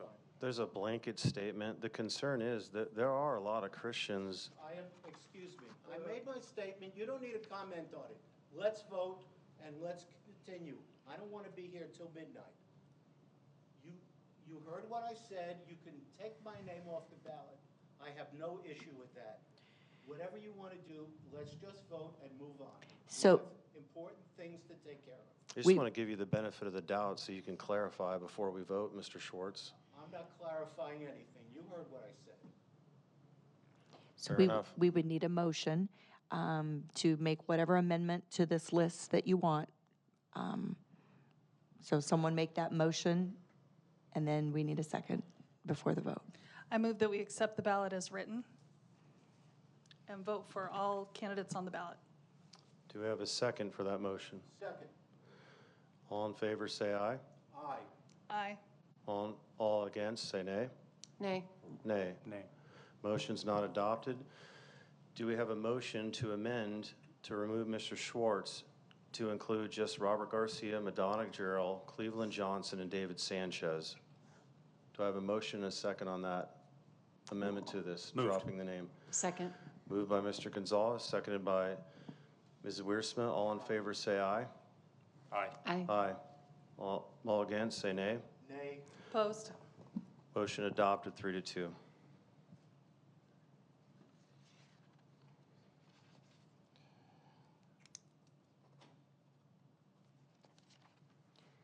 Got it. Number 4. You're good. trying to get there. Okay. Oh, and we have a public Are comment we on able this to one. make a motion for a write-in, or no? Well, The motion's Okay, already it's been already passed. But passed. to Mrs. Barclay's point, it might be a mute point. okay. Okay, we But do we have a have one public comment. Thank you, Dr. McClay. We're on number 4, revised certificated substitute salary schedule for 2022 through 2023. To bring up, trying to read, is it Carolyn Thomas? We have one speaker, correct? There you go. Yeah, that's fine. Yep.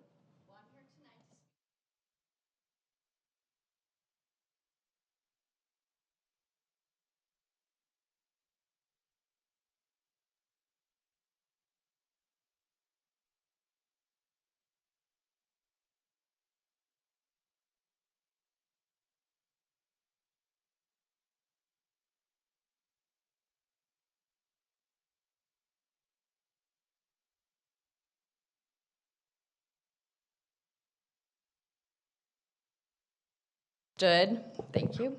They knew, the students knew them, and they knew and understood our students and our classroom routines. As a result, behavior expectations and academic standards-based learning could continue as normal. Over the past few years, however, we've experienced a lot of turnover amongst our substitute teachers. When we're out sick or required to be out for district trainings or school meetings, we find that our sub positions are often left open and or the subs cancel at the last minute to take jobs in other districts that pay a higher daily rate. Once those subs earn a positive reputation in those other districts, they tend to stay there and continue to accept jobs there. So I'm here tonight to advocate for them and to ask you to please pay them at least the same daily rate as the nearby surrounding districts, for example, Murrieta and Lake Elsinore. If this board is now able to afford to pay attorneys more than $600 per hour, we can surely manage to pay our amazing guest teachers at least $15 more per day. I think if everyone had to endure just one day of sub duty each year, similar to jury service, I am quite positive all of us up here would be up here advocating for the same thing as me.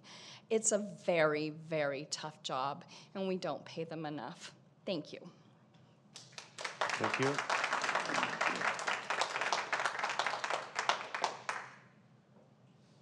There's definitely going to be discussion on this item, so we have 3 options. Dr. Komorowski, would you like me to make some comments to help guide the board through Absolutely. the options? Okay. Yeah, thank So, you, Mr. Armstrong. Absolutely. As you recall, we did a presentation for the board on information items last month. We discussed several factors related to making some potential increases. And so we have 3 options that we're bringing to the board for consideration tonight. Before we go over the options, I want to again state, as I shared last month, we greatly appreciate our subs, the work they do, and we value them immensely. So now let me talk about option A. Option A is to do a straight match of our neighboring districts' daily rates. This would mean increasing short-term to $160 and our long-term rate to $175. Based on the data we have, this would likely result in a yearly fiscal impact of roughly $670,000, and this is the highest of the options being presented today. This option would meet the goal of increasing the rates to be competitive with surrounding districts, but would also result in a high cost across the board. I also want to again share with the board that districts who do have higher per diem amounts still struggle with having daily sub needs filled. And that's important to point out. So option B there is an incentives-based model. This includes keeping our current rates, which I'll remind you are $142 for short-term and $145 for long-term, but having tiered bonuses at the end of the school year, which are achieved after having worked specific percentages of the school year. So as you can see by this model, if you're a certificated substitute who works 25% of the school year, and that's roughly 45 days for TVUSD, you would get a bonus of $900. If you work 50% of the school year, your bonus would be $1,800. 75% would be the criteria for a bonus of $2,700, and those who work 90 to 100% of the school year would receive an amount of $3,500. Based on last year's data, we anticipate having at least 200 certificated substitutes qualify for this tiered incentive, probably even higher as a result of implementing this incentives-based format. For clarification, you would only be eligible for one bonus amount, as this would not be cumulative and would only be a one-time bonus. In other words, you either qualify for the tier at 25%, 50, 75, or you won't get all of those specific rates. When the bonuses are applied, something that's important to note is each of these subs achieving these tiers of bonuses would achieve a daily rate that matches the neighboring districts' 160 and 175 per diem amounts. Our estimated yearly fiscal impact for this model is in the amount of $310,000, which we feel is more in line with providing an incentives-based bump in pay while remaining fiscally responsible, which is another one of our board priorities. Given that this is a model that rewards and incentivizes those that work often for TVUSD, this is the model that the district is recommending. I do want to review the last option, and that's option C. Option C provides both an increase in the daily rate and a bonus that, when combined, is about the same, if not slightly higher than the 160 and 175 rate. Option C includes a daily rate increase to 155 for short-term and 170 for long-term, and tiered bonuses of 250, 500, 750, and 1,000. Although this also includes an incentivizing model, it increases the daily rates across the board, including for employees who sub less than 25% of the school year with us. So it's of a higher fiscal impact to the district, to the tune of a little over $570,000. We do have lots of certificated substitutes that only work for TVUSD a handful of times a year, and they too would get an increase to the daily rate with this option, which we feel may not necessarily be the most fair model for those who have a higher level of commitment and work with us more often. So at this point, the district's recommendation is approval of option B to be effective this year, making certificated substitute employees eligible for these bonuses that would reflect a compensation, a total ultimate compensation that is at about a 160 and 175 per diem rates. Mr. Arce, what do we get right now for short-term and long-term? 142 and 155. 140 to 155? 142 for short-term, 155 for long-term.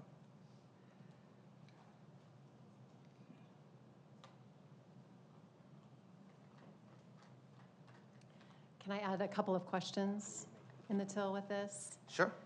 So I know we talked about this last time, and I've talked to several people who kind of work in trying to staff subs and just the jigsaw it is every morning, and I know how difficult it must be.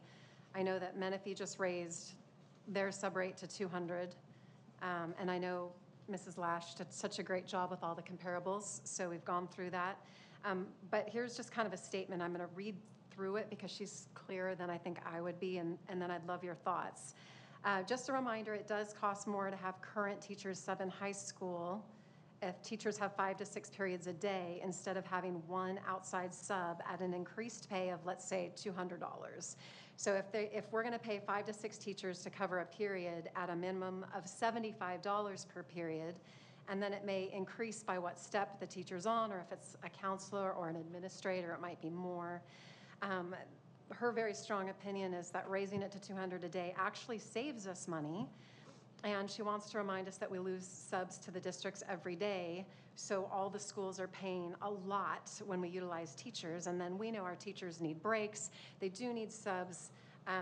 We know people want to serve here in Temecula. We're the best, right? We've heard that. We do so well, and I know that the people who are constantly in the thick of this every day have told me if it were 190, I just see things opening up and see the consistency happening where people aren't canceling as often and that loyalty is there. So I totally appreciate the numbers and the incentives and think that's good. I'm talking to people who just cut to the quick with the simplicity and say 190. So that's just something that stuck with me that I wanted to ask.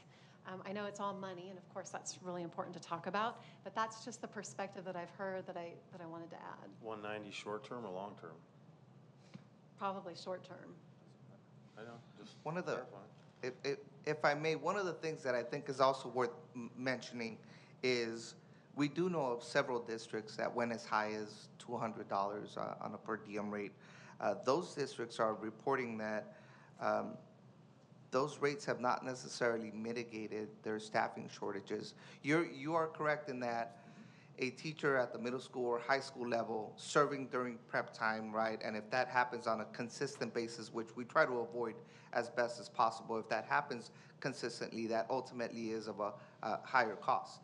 But it's also important to note that those districts who went as high as $200 are still reporting some staffing shortages.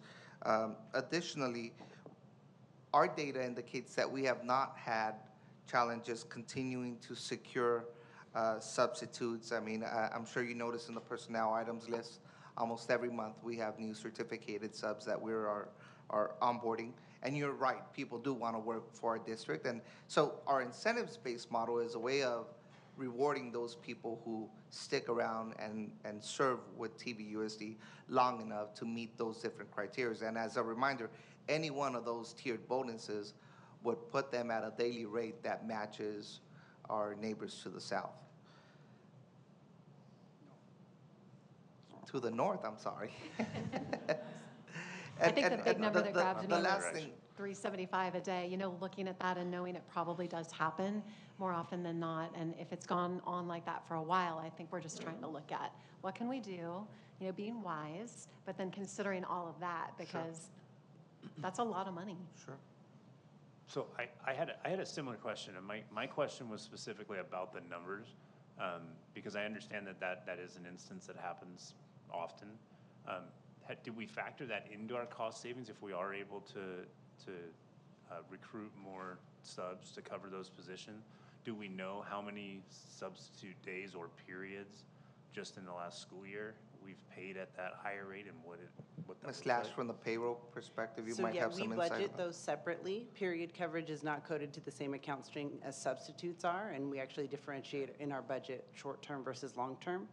Because we don't believe that increasing rates will significantly change the number of subs that we have. We didn't change our assumptions in how many would be doing period coverage, because as Mr. Arce mentioned, our neighboring districts have the same fill rates as we do. So we do 100% appreciate and value our subs and want to compensate them, but this isn't about filling more vacancies. It's just about compensation at this point. Well, and that was my second point is it keeps going back to we might not actually recruit more subs, and for me it's more about doing what's right at this point because I think the rate is far too low. So I didn't know if we could look at it over maybe the remainder of the school year though, and see if there is any benefit towards using those existing teachers to cover periods. If we could split that in maybe. Yeah, I think in the future, I could definitely come back to the board and see if there's any correlation between a difference in the amount or in the number of people that we recruited based on any significant change to the daily per diems. Right, and perhaps we can do more at a later date, if possible. And I think it's always good to talk to people on the ground there because I totally hear what you're sharing and kind of it doesn't mitigate it and this and that. And then it's good to get down on the level of the people who book it every day and are losing people every day and all that perspective. So that's why it had weight with me because I know that real world conversation with the problem solving can take us in a different direction, you know, so. Totally understand. So, as an employer myself, I do know that wage is just one factor, and I do agree we do need to raise the rate, or at least instigate a bonus system. I do think it is very low, but I also know that raising the rate is not necessarily going to solve the problem. It might only just cause us more, it might cost the district more money that is not currently budgeted, but leave us with the same issue that we have now. So it's not really solving the problem that people are feeling on the ground level in the sites. Well, and if I could add, the other thing that we noticed, and I think the pandemic was a perfect example of it, is once school districts started doing that temporary increase, because there were so many staffing shortages, you see this trend of others just trying to beat that district, and then let's go higher, and then higher. And so, although I do agree that we have to remain competitive, it becomes a question of at what point then is it a reasonable versus an unjustifiable increase? And I'm sure you all know this, but to remain fiscally responsible, any additional funds that go towards this are funds that are then pulled away from something else, including potential student programs. Right. So my opinion would be possibly a more conservative approach on what kind of increase we first implement, and then look at the data and look at the numbers and look at the budget impact, totally with an open discussion to come back even in the summer and look at this last quarter with a little increase. Did that make any difference? And then just kind of, we could step it up over time. But I work every day in a district, not in a district, but with a district who has the giant rate, and they don't have any subs either. So worse than here, and they pay $200. So while I definitely feel like subs should get paid as much as we can in our budget, I think maybe we could take a conservative approach to the increase and let the numbers tell us, what's working, would be my vote. I think that's a great idea, and if there's a correlation to exactly what Mr. Gonzalez is saying, let's really look at how we're paying out that individual hour and what step they're at, because it totally makes sense. The person who broke it down said, it's simple math, look at the math. And really that's the crux of it. So if we have to start someplace and then continue to explore that, I think that's great. Can I ask just a quick question? On option B, that was just a bonus kind of a structure, right?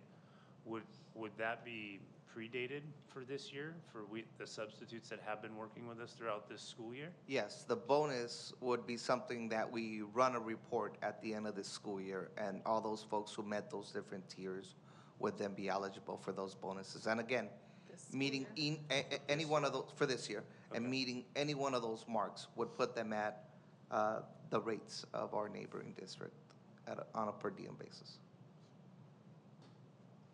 Just going to throw in this tidbit. Interesting. We have 3 options. I've heard there is a conservative approach. I'm leaning towards option C. I'm going to split the difference for fiscal responsibility. I'm leaning towards option C. We're going to have to take a vote on one of these. I personally like option C as well, but I'm trying to be conscious of our staff's recommendation, and I know that they have weighed in on this, and they're a lot brighter than me, so. I hear you. I do appreciate the recommendation, and I'm also with Jen, like, for the best, we need some optics showing that, stepping above our comfort zone for our subs. They deserve it. But that's just my opinion. I do like that with option B, there is that added bonus where it's not just starting from today and moving forward. We will have some subs that have been with us long-term that will benefit from this right away.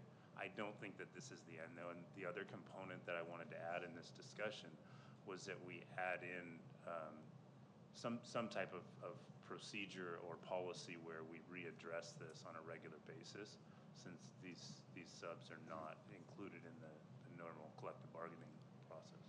Yeah, I agree with you, Danny. It's something that we've revisited a few times.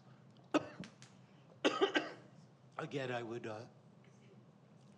excuse me, defer to the experts on the board who, in the cabinet, who have come up with this, and so I would go with option B also. What's the drawback in going with C versus B in your mind, other than the dollars? the dollar amount? Is it just that? Well, it is definitely a high cost. The other piece is any increase then, so option C takes everyone to a rate of 155 and 170, including certificated subs who don't often work for our school district. They might want to work more often. I think my tendency would be to go with C2 just based on conversations, because I think those simplistic numbers where people go, they're competitive, it's higher, that's where my mind goes. So I think I'm with Dr. Komrovsky on that. I want to encourage people to stay, especially subs when they stay here long term. I have had personal experience with both sides of that coin, and it can be difficult for parents and family to not have that consistency if the need arises. So I'm okay with either B or C. I just think that incentivizing those subs to stay and be long-term, because they're needed often, might make more sense at this point. We've got a couple of months until we probably look at this. I think the incentivizing was a great, unique idea. I just think in this era where people are so busy and trying to keep up and pay bills, that the optics of the simplistic of being competitive, to me, is more of a standout. That's just how I feel about it. Should we call option C to a vote? See where it lands, and then if not, option B? Okay. All right. Me? Oh, we're Oh, past, gosh. sorry. I'm just contemplating because I just see pros and cons, and I guess if I had my way, I'd pay them all a lot of money, but but being that we don't have an unlimited budget, I think that it would be, that option B would be super exciting for this year, as like, because we're so far into the year, to offer that to the current subs, and then to revisit in the summer and come up with, looking at these other things we've talked about and seeing how this went, then looking at raising the daily rate.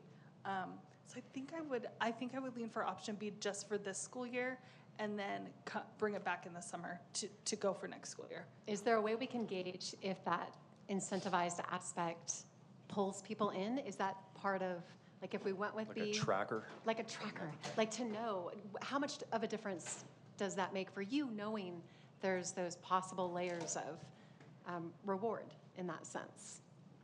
Yeah, This might be extra work, Mr. Arce, excuse me. We can definitely work with our staff to try to pull some data and some reports that would show that.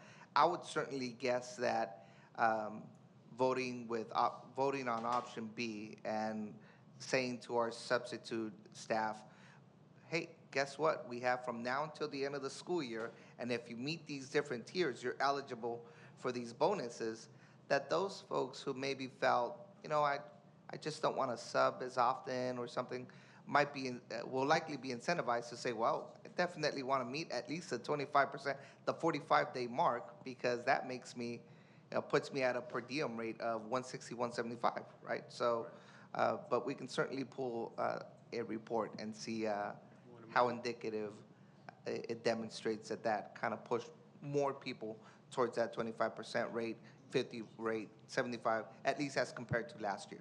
What is the mechanism that we could put in place here today to make sure that we bring this back up in a few months and it doesn't just get lost in the shuffle? Is that Just say we do it. I was just going to say, We're we hearing can that. certainly just agendize it. No, we're and- absolutely yeah. hearing that, so Got no it. problem. We can bring it back, I would say like probably July, and then we'll have data all the way through the end of the school year. We can even survey our subs and ask them directly and have that qualitative as well as quantitative data. And then I would strongly advocate that we make a commitment here loudly, clearly, that anytime we do any raise for either of our collective bargaining groups, that we revisit our sub pay. Yes, So- absolutely. Which is So fair. I would move Call the question. yeah, Yeah. I would move to accept option B. Second. Okay, We have a motion and a second. All in favor of option B? Aye. Aye. Aye. Aye. Aye. Okay. Motion passes 5-0. And we will revisit.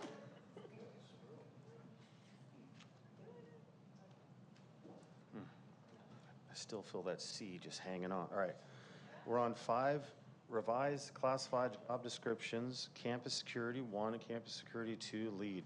I call for a motion and a second to approve the 2 revised classified job descriptions, campus security 1 and campus security 2 lead, unless we have discussion. Moved. Moved by Mr. Schwartz, Second. second by Mrs. Barclay. All in favor, say aye. Aye. Aye. Aye. Aye. Motion adopted 5-0.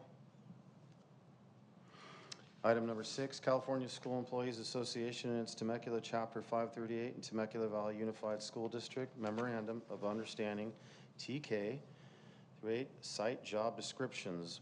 I call for a motion and a second to approve the CSCA/TVUSD Memorandum of Understanding, TK 8 site job descriptions, TK 8 tenants clerk, TK 8 child nutrition, and TK 8 custodian. Do I have a motion and a second?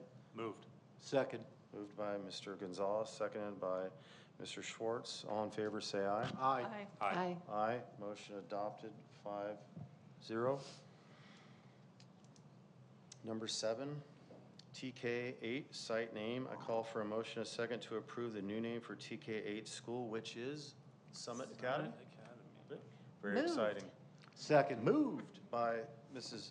Wiersma, seconded by Mr. Schwartz. All in favor, say aye. Aye. Aye. Aye. One Motion quick adopt- comment on Oh, that. Good yes. job on that. I know there was so Yes. much discussion the Very last exciting. time on the name, and love it. Excellent job. And we love the S inside the mountain. Just saying. Congratulations. It's awesome. Motion adopted 5-0. Oh, did we take the vote? I just got sidetracked. You got All in favor, say, yeah, okay. Just got sidetracked. Number 8, new course, AP Comparative Government. Do we have discussion on this, or? No. Okay. I call for a motion and a second to approve the new course, Advanced Placement Comparative Government. Do I have a motion and a second? Moved. Moved by Mr. Second. Schwartz, seconded by Mr. Gonzalez. All in favor, say aye. Aye. Aye. Motion adopted 5-0. 9, new course AP Pre-Calculus. I call for a motion and a second to approve the new Advanced Placement Pre-Calculus course, unless we have discussion. Moved. Second. Moved by Mrs. Barclay, seconded by Mrs. Wiersma. All in favor, say aye. Aye. Aye. Aye. Aye. Motion adopted 5-0. And negotiations update. We are pushing off Governance Handbook 10 to a future date, Yes. undecided. We'll get that established, yeah. We are on negotiations update. Sure, President Komrosky, I'll be fairly quick here. Over the past few weeks, we've met with TVA in a number of joint negotiation subcommittee meetings. We've discussed topics including elementary case management, speech and language pathologist salary schedule adjustments, CTE salary schedule MOU, and a Home Instead Innovation Academy relocation. So we're probably going to end up with a few MOUs that might come to the board related to that. The district and CSEA will meet on February 27th and March 6th for negotiations. And that's it for the community update. Thank you. Thank you, Mr. Arce. And we're on to board comments. Do we have any board comments? I get to start, huh? Okay. Yeah, you start. I don't have much tonight. There was a lot of really good things that I heard tonight about our district and about the achievements that we've done academically. It was really nice to hear. And then obviously the facilities stuff is really exciting. Seeing new buildings popping up right down the road from my house and schools that my children will be attending soon was really encouraging to see. So it was also nice to see our board working together, even though we had some disagreements on some things. It was encouraging. I think it's going in the right direction. So thank you all. Thanks. Yeah, great meeting. I really appreciate all of the presentations. It just solidifies to me that this district is definitely headed in the right direction, doing some fantastic things. I love hearing from the ASB students their fantastic listening to all of the achievements and all of their creative ideas. I just think back to my high school experience, how boring it was compared to what all the creative things they do now. And I'm excited to attend some of these musicals coming up. I love a good musical, so that's going to be great. And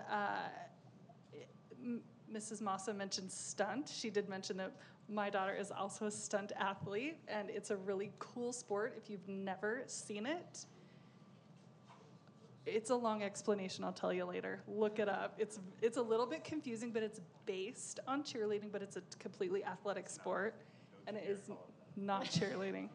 Not cheerleading. But anyway, it's wonderful, and hopefully everyone will check it out. The season is starting, and we have some really good teams. I won't mention any, but TV was second last year, so they're hoping for first. But yeah, I would encourage everyone to check it out. And congratulations to all of our award winners tonight. So wonderful to see our staff honored here tonight. Very well deserved. So thanks. Yeah, I had a busy couple of weeks. I went to the Great Oak High School Celebration of Champions. We heard the marching band, we heard the percussion line, the drum line, the guards. Mr. Komorowski was there with me, and we were just like speechless, heart melting. Unbelievable, the things that our students are doing and the staff that lead them in those activities. I had a pleasure of visiting Nicholas Valley Elementary School for the first time, had a great tour, met some really wonderful people there, and excited to have a lot of school visits coming up. I don't want to respond directly to comments that were made today. I have broad shoulders. I could take them. I just want to say I stand for democracy and for our students' rights to stand up for what they believe in, and I will always support them. Secondly, I support all of our students, whether they're LGBTQ, whether they're white, whether they're black, whether they're Hispanic, whether they're Indian, Native American. I support all of them for what they believe and their clubs and their comments, and I am a person who supports democracy. Thank you. Thank you to those of you who are still in the room and listening. I am really excited about the fact that I'll be visiting Livornia Elementary School next week. I also will be going to French Valley Elementary. That's been one of the greatest joys, is to go to the campus. Over the weekend, I recorded a book called Cookies, Bite-Sized Life Lessons by Amy Rosenthal. So there's actually a literary campaign, Read Across America. I was so excited to get that invitation by email. So I did read a book, and yes, it might sound cheesy, but I did my best. I wanted to give a shout out to Edgar, our TVEA president, for inviting me and my colleagues to the dinner. It was so enjoyable, and I loved meeting Amber and Carrie, who both serve TVUSD in the elementary SPED world. You are heroes. Finally, I'm going to start a new segment for my board comments, and I'm going to call it the Diary from the Dais to dispel some disinformation. I just wanted to answer some questions because I think it's important. So I'm just going to go through a couple. Are you involved in the Seven Mountain Mandate? And the answer to that is no. I've never been associated with a body of people committed to that particular movement or trajectory. Are you a supporter of educators? Yes, I am for teachers. My mom taught English in middle school for 20 years. My sister is a charter school administrator. I work for a charter school, and I'm an academic events specialist. So I do graduation, prom, grad night. I work with ASB. I love it. So I am a supporter for education, and I hope you heard that in some of my comments in talking about subpay, because I value all of you. Finally, and actually I put this on my notes before anything came up with Mr. Schwartz, but I'm here to put you at peace because I want to answer this. Are you a Christian nationalist? I'm going to answer that. Yes, I am a Christian first. I believe in the saving grace of a relationship with Jesus, who died on the cross, rose again, and offers salvation for anyone who chooses to believe. What it doesn't mean is that I'm out to upend our public schools. I don't want to defend them. I'm not going to stamp walls with a Bible verse. I'm not going to treat families who have a different faith, who are maybe Jewish or Islamic. I'm not going to treat them any differently. And if they don't have a faith, I will love them all the same. So that's important. Part 2, am I a nationalist? It depends. No, that's okay. It depends on how you define it, because really there's good and there's bad nationalism.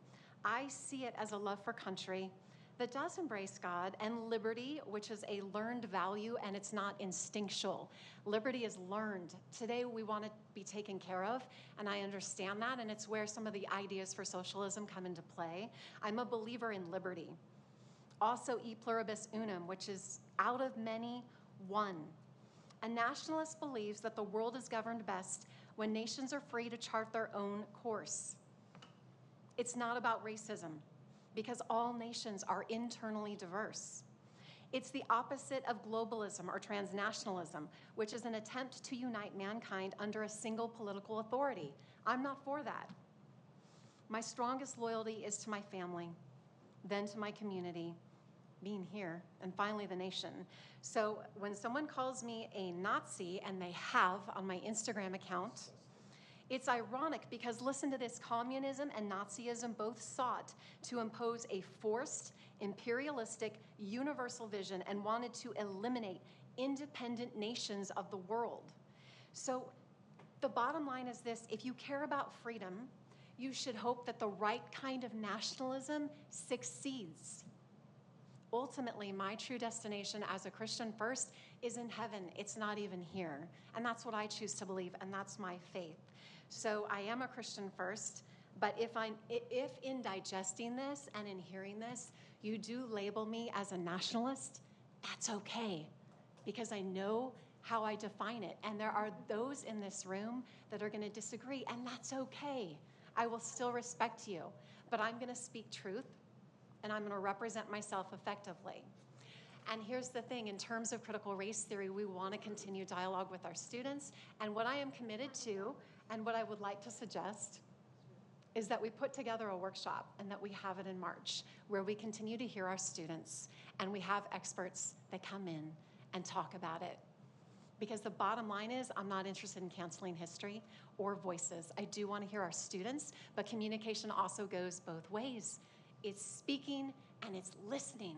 And we're the adults, and we love these kids, and we need to hear them always. The stakeholders are all important, but at the end of the day, we're adults, we're elected officials, we're taxpayers. We do what we think is best, but we never negate hearing them, and I will always value them. So again, that's what I have to say about being a Christian and being a nationalist, and if it makes you feel better.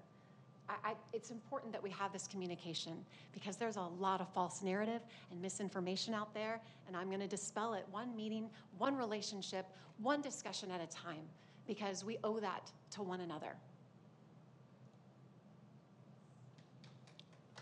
Thank you, Mrs. Wiersma. I agree with the CT workshop, and from what I was told by Dr. McClay on any items like this and board comments, we need consensus for this to go through. So I consent for this, and then you do we have a third? For what? You said CTE. I'm in favor of CTE. So. CRT. It's getting late. CRT workshop. Can we have more definition around that? CRT expert panelists coming out, and Who are the experts? we mentioned this. Well, we're working through those details.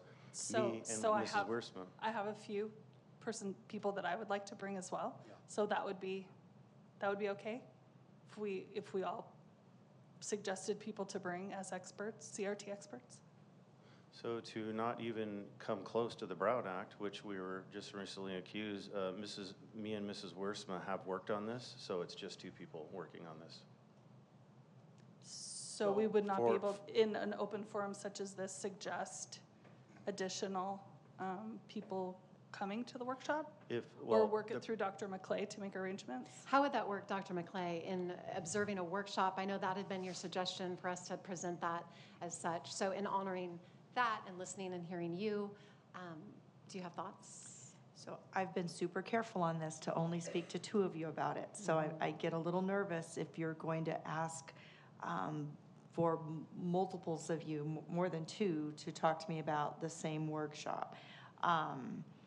If there are three of you who agree to do the workshop, and maybe in this discussion tonight, I know it's really late, but even if quickly you could agree in this open session forum as to how many experts and which experts, or is it just the subcommittee that's going to pick them, or if each board member could suggest a name or something to the subcommittee.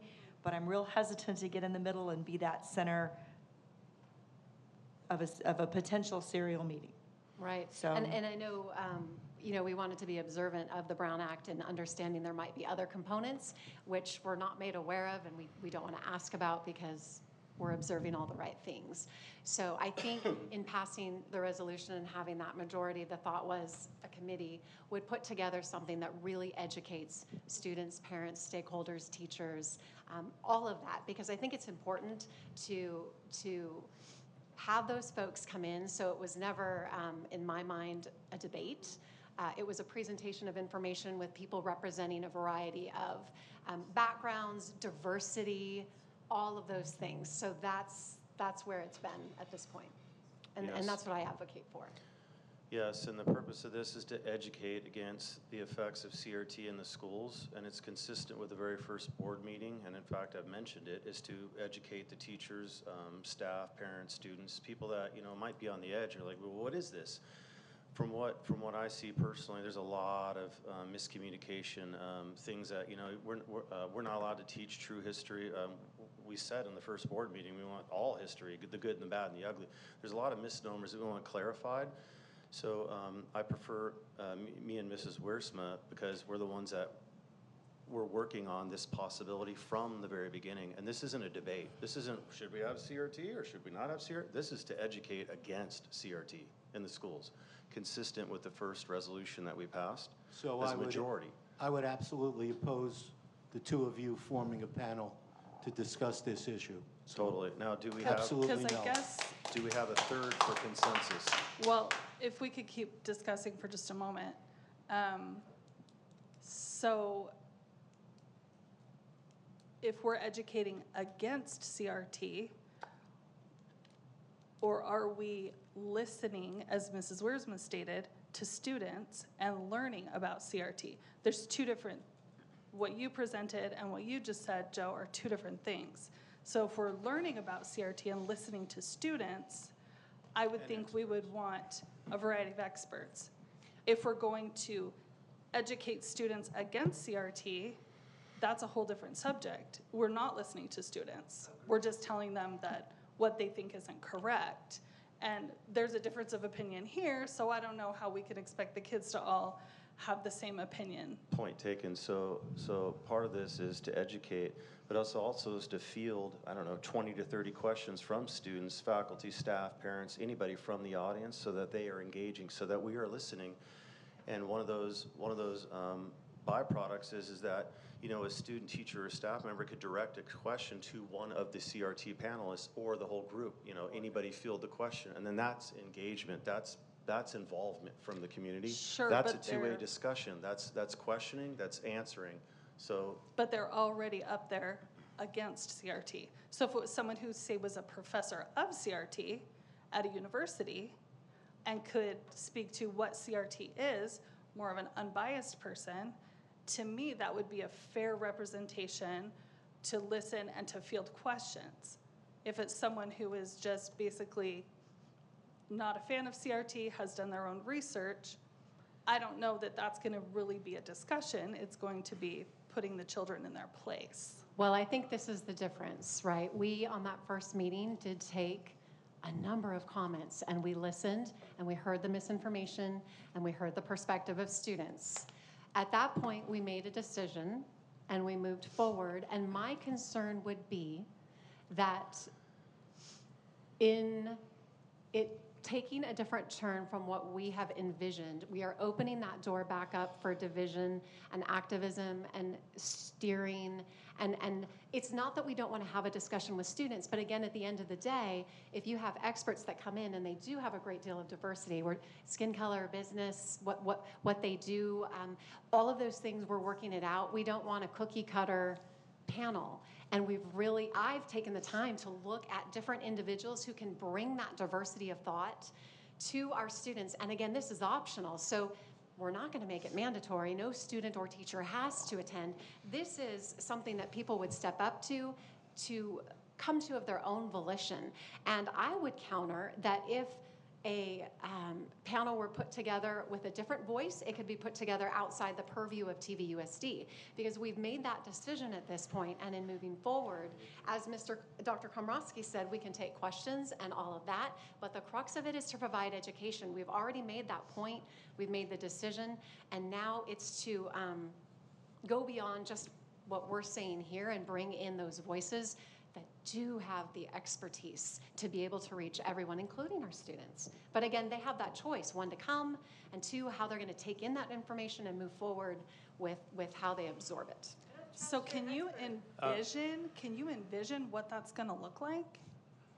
I mean, you saw what happened at our first board meeting. Yeah. Which is why we're going to have parameters and protocol in place. You're absolutely right. I am just saying, I do not think this is healthy for the district at this point to bring in people with one point of view when we have had so much division over this. We're nowhere close to, I mean, we might sit up here and say, it's 3-2, we voted, this is what we're doing. But the district as a whole, there's so much division, there's no overwhelming feeling that this is where people want to head. So opening this up, bringing in one set of experts is going to be, Thank you. not to quote anyone, but a clown factory. I do not see this as being a productive conversation whatsoever. Well, and I do disagree, because I've seen it done, and I've looked around the country at model meetings that have done this, and it can be done. Patiently. Mr. Gonzalez. Yes, Please. Mr. Gonzalez, please He's go. been waiting. I've been I'm waiting sorry. for like. I don't want to bang the gavel on a fellow I didn't board want to member. interrupt because there was some good conversations going on, but again, we kind of find ourselves, because of the Brown Act and because of the communication, that many board members are kind of working towards progress on the same issues without really communicating. So we find ourselves there again. And so without violating anything, I've also been working on this. I've been in communication with Ms. Barclay. I've been in communication with most of the cabinet, and we've been working on a way to have those conversations in a lot smaller format that actually encourages that honest two-way communication. And the first people that we want to sit down and talk with are the teachers. That work needs to happen before we go, to kind of engage with the students. I think that we owe those students those solid answers. And yes, we have addressed these concerns. Here's how it affects our AP and IB courses. Here's how this affects the teaching of these specific subjects. I know there was a lot of clarity, and I've been honest about the heavy-handed approach when we first voted on that, and not really understanding that there could be confusion about how this actually impacts these teachers. So I've discussed bringing in somebody that has firsthand experience walking through this with the district. I don't mind telling you who that person is, because he was one of the people that was in Paso Robles that walked through this scenario. But he is somebody who is an expert on the subject. He knows school districts, and he's somebody that we could bring in to help facilitate these conversations. I just have to be honest about my knowledge and my understanding. I'm a dad, and I can explain to you all why, as a father, I have issues with critical race theory and the description of critical race theory, racial essentialism, and some of these other topics, but I'm not an expert on critical race theory. And when I go stand in front of a group of teachers, I expect to have a higher level of knowledge. So it would be beneficial for me to have someone like that at my disposal. This is not I'm going in there to cram my views down your throat, but we've talked about having those discussions. I think a group format opens up to the same kind of loud talk. I think that we need to do these group small group sessions first, have these honest conversations in these smaller groups. And at the end of that, I think we can do something like you're talking about, that let's bring these voices all together. It's like, you know, what Ms. Barclay was saying, like, is this just gonna be kind of a one-sided thing where you guys pick all of the people to come in and, well, no, we want everybody that was engaged in this process to be able to kind of speak to what the end product is, so that we can all look at this issue and say, you know what, okay, we've dealt with this issue, it's behind us, we're moving past it. So that's just my feedback on it. That is, I hope, gonna be on the agenda for our next meeting. So why not both for a more robust format? I love that idea. It's just the time frame involved in it, so I don't know what your timing is, and I don't know that having this public forum.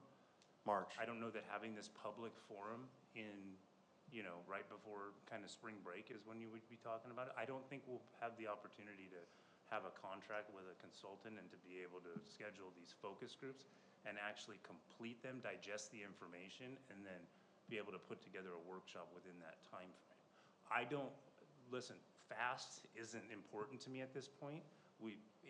Let's do it right this time. Yeah, we didn't say fast. Let's take our time and let's make sure that the process is absolutely transparent and clear, and next time we bring this issue up in that type of a group setting, we have some answers. Yeah, Danny, we never stress fast though, believe me. Well, and I love this idea because you're absolutely right. I think it should take place in a variety of circumstances. Those small groups, I'm all for that. I don't think you can replace that, those one-on-one conversations. And if you have an expert, I think that's amazing, because then again, you hand that to a group of teachers or whoever you're thinking of addressing. And what I see as a benefit is going through that and taking that and having it correlate to that forum, which maybe we could still debate exactly what it consists of, but I would like to see that information presented. I would like to know what's covered in those groups, but I would also like to see people from different walks of life and nationalities and levels of experience, and I will tell you, they're not all white GOP voters. They're not. The list that I've looked at is very diverse, and I think that's important. So if we can do a compounded effort where that is the case and then move into this, that would be ideal. And as an event planner, I know you can't put anything together within a couple of weeks. Really, you want to put a lot of thought and time, and if you have speakers, you have to accommodate them. So I think that's why we had envisioned in our conversation setting that date, whether it's a month and a half out. I know there's spring break in there. We also don't want to talk about this until June. That's my idea as well, is yes, we want to move past it, and I think that's important. So having everything cohesively within like a 6 to 7 week time period would be ideal. And the speakers that I personally have spoken with are available March 21st. So that's kind of what I thought. If there's time to get to those groups, if that's what you're thinking, I would love to do it before spring break so they don't, so that it's done in the sense of we've wrapped a bow on it and heard all the different aspects. I love the idea of this type of forum, but I'm very skeptical about the result of that forum without having some of these focused groups that we're all able to be involved in prior to having that big meeting. We're not listening to each other at this point, and I think we need to describe what the resolution itself does, what it doesn't do, and I think that we need some buy-in from staff and from the cabinet, and they will be able to engage in those conversations, understand what is actually in those, and when we get to that forum, I hope that some of the people that engage in those conversations will actually help us to speak to, okay, this is what it says, this is how it affects us, this is how it doesn't affect us, this is, you know, what we are gonna amend, you know, because we didn't understand that it has this impact, right? So here's a Dr. McClay question. If these committees are formed and you're talking small groups, so are you going to have enough people in that committee to really be able to weigh into a larger decision? And then can we go to those? Because is it going to be a violation for more than two to go to it? Like, how do you see that playing out so that what you're saying, we all want to have that communication, and then if we're working towards the possibility of that goal, then I need to know how that end works too, right? Yeah, and So- like I said, it's unfortunate because we do not talk about this stuff, Right. because this was kind of something that I know I had already talked to Ms. Barclay about, and I didn't want to cross any lines with that, but we've been ducks over here, right, with our feet underneath the water going, 100 miles an hour. So we've been working a lot on this. There is a plan in place with the heavy agenda. This meeting, we decided to not bring it up until March, but now I'm understanding that there's a scheduling conflict, and that's probably some of the issue that was happening here, because we're both planning something for essentially the same time, and there's a conflict there. Which needs to come first, chicken or the egg? And I don't think it's a matter of that. I think both could happen at the same time. You're suggesting one speaker, we're suggesting a panel of 3 to 5, so a more We're robust talking about a approach. focus group, I'm like a talking about discussion focus group. groups over probably 48 hours, including, a wrap-up at the end. So, I mean, I don't want to get into I don't know how much I should be talking about. No, you're fine. In fact, you can converse. This is the venue. It's open, so we can. Right. And what we Is had the fo- discussed was well, kind of doing some. At one point of clarity, is the focus group with one guest speaker focusing on a group, like It's one a guest speaker? discussion, not a guest speaker. So it's a discussion. It would be, all of us would be encouraged to attend at least one of these. It would be a number of small groups, probably 20 to 25, maybe depending on how many people want to come. But we would open this up to all of our teachers, staff, the cabinet, all of our board members. We would obviously split it up so we didn't have more than 2 board members in any one of these groups.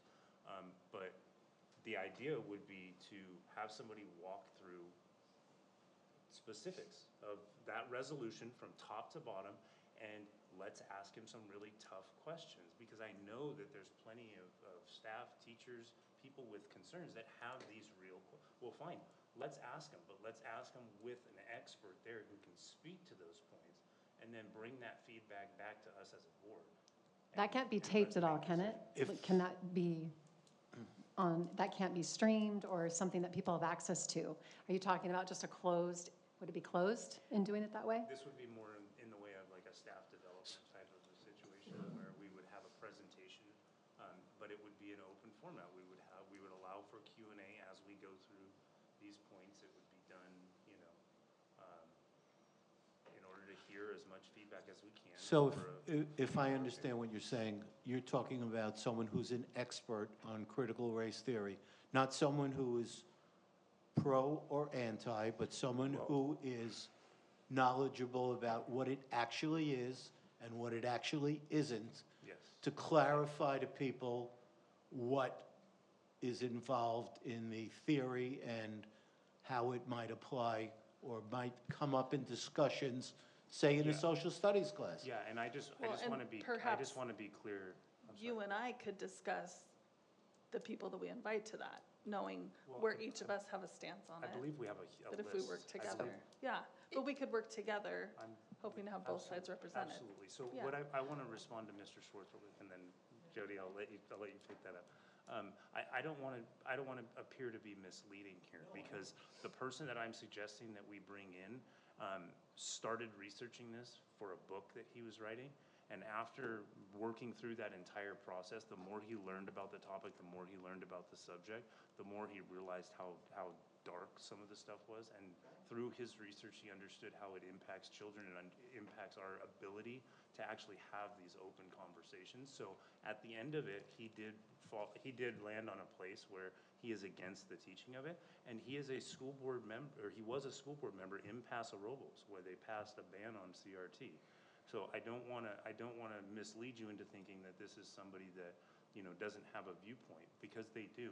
But he can speak to the specifics on the matter, and we can have that conversation. I think it'll be eye-opening. I don't think that I'm the right person to have that, that conversation or that debate. I think that we need somebody to speak to the specifics on that issue. Well, and Danny, you guys are focusing on the specificity of the resolution, which is awesome, which is more, like I said, specific, but we also have a very diverse, panelists, like with very diverse backgrounds that have a lot of real-world stats to bring in of scenarios like this happening all across California, the nation. So there's 2 different things going on. There's 2 different agendas. One, we want to educate just like you, but it's not focused on the exact specificity of the resolution itself, even though it encompasses all the concepts taught. Ours is bringing in a diverse background of people. One example is an discuss. one example is an SDS you professor who I believe is Jewish, and his expertise is in the area of ethnic studies and curriculum. And he is very educated. He's an older gentleman, and there are a variety of people like that. So I guess here's my question for you, is I want all of that. I think you all should take the time that you need, have all the discussions that you would see necessary, but do you think you could give us a timeline? If we felt March was too soon, that's okay, and maybe Dr. McClay, you could speak to this. I want to give you all that time, but know that it correlates to this other opportunity that people can choose to attend, but that brings that data in. Maybe that speaker would come in and be part of the panel so that it kind of, again, brings that full context of different aspects of the conversation that people can choose to be a part of if they'd like to. So, And I would say from my perspective, what I think that we're missing here is that the concerns that I have heard from teachers is not about the theory of CRT or what's happened in other districts or what's going on out here. It's what those points at the end of the resolution state, what they can and cannot say specifically in a classroom that is the issue. So talking about the theory of CRT, we can talk about that all day. Everyone and their dog is going to have a different opinion. But what I think we need to do is talk to teachers and with our curriculum experts and with our experts on AP and all the things. I mean, my poor kid trying to do a report on the Civil War. I'm like, don't say that. You can't say that. And people have real concerns about it.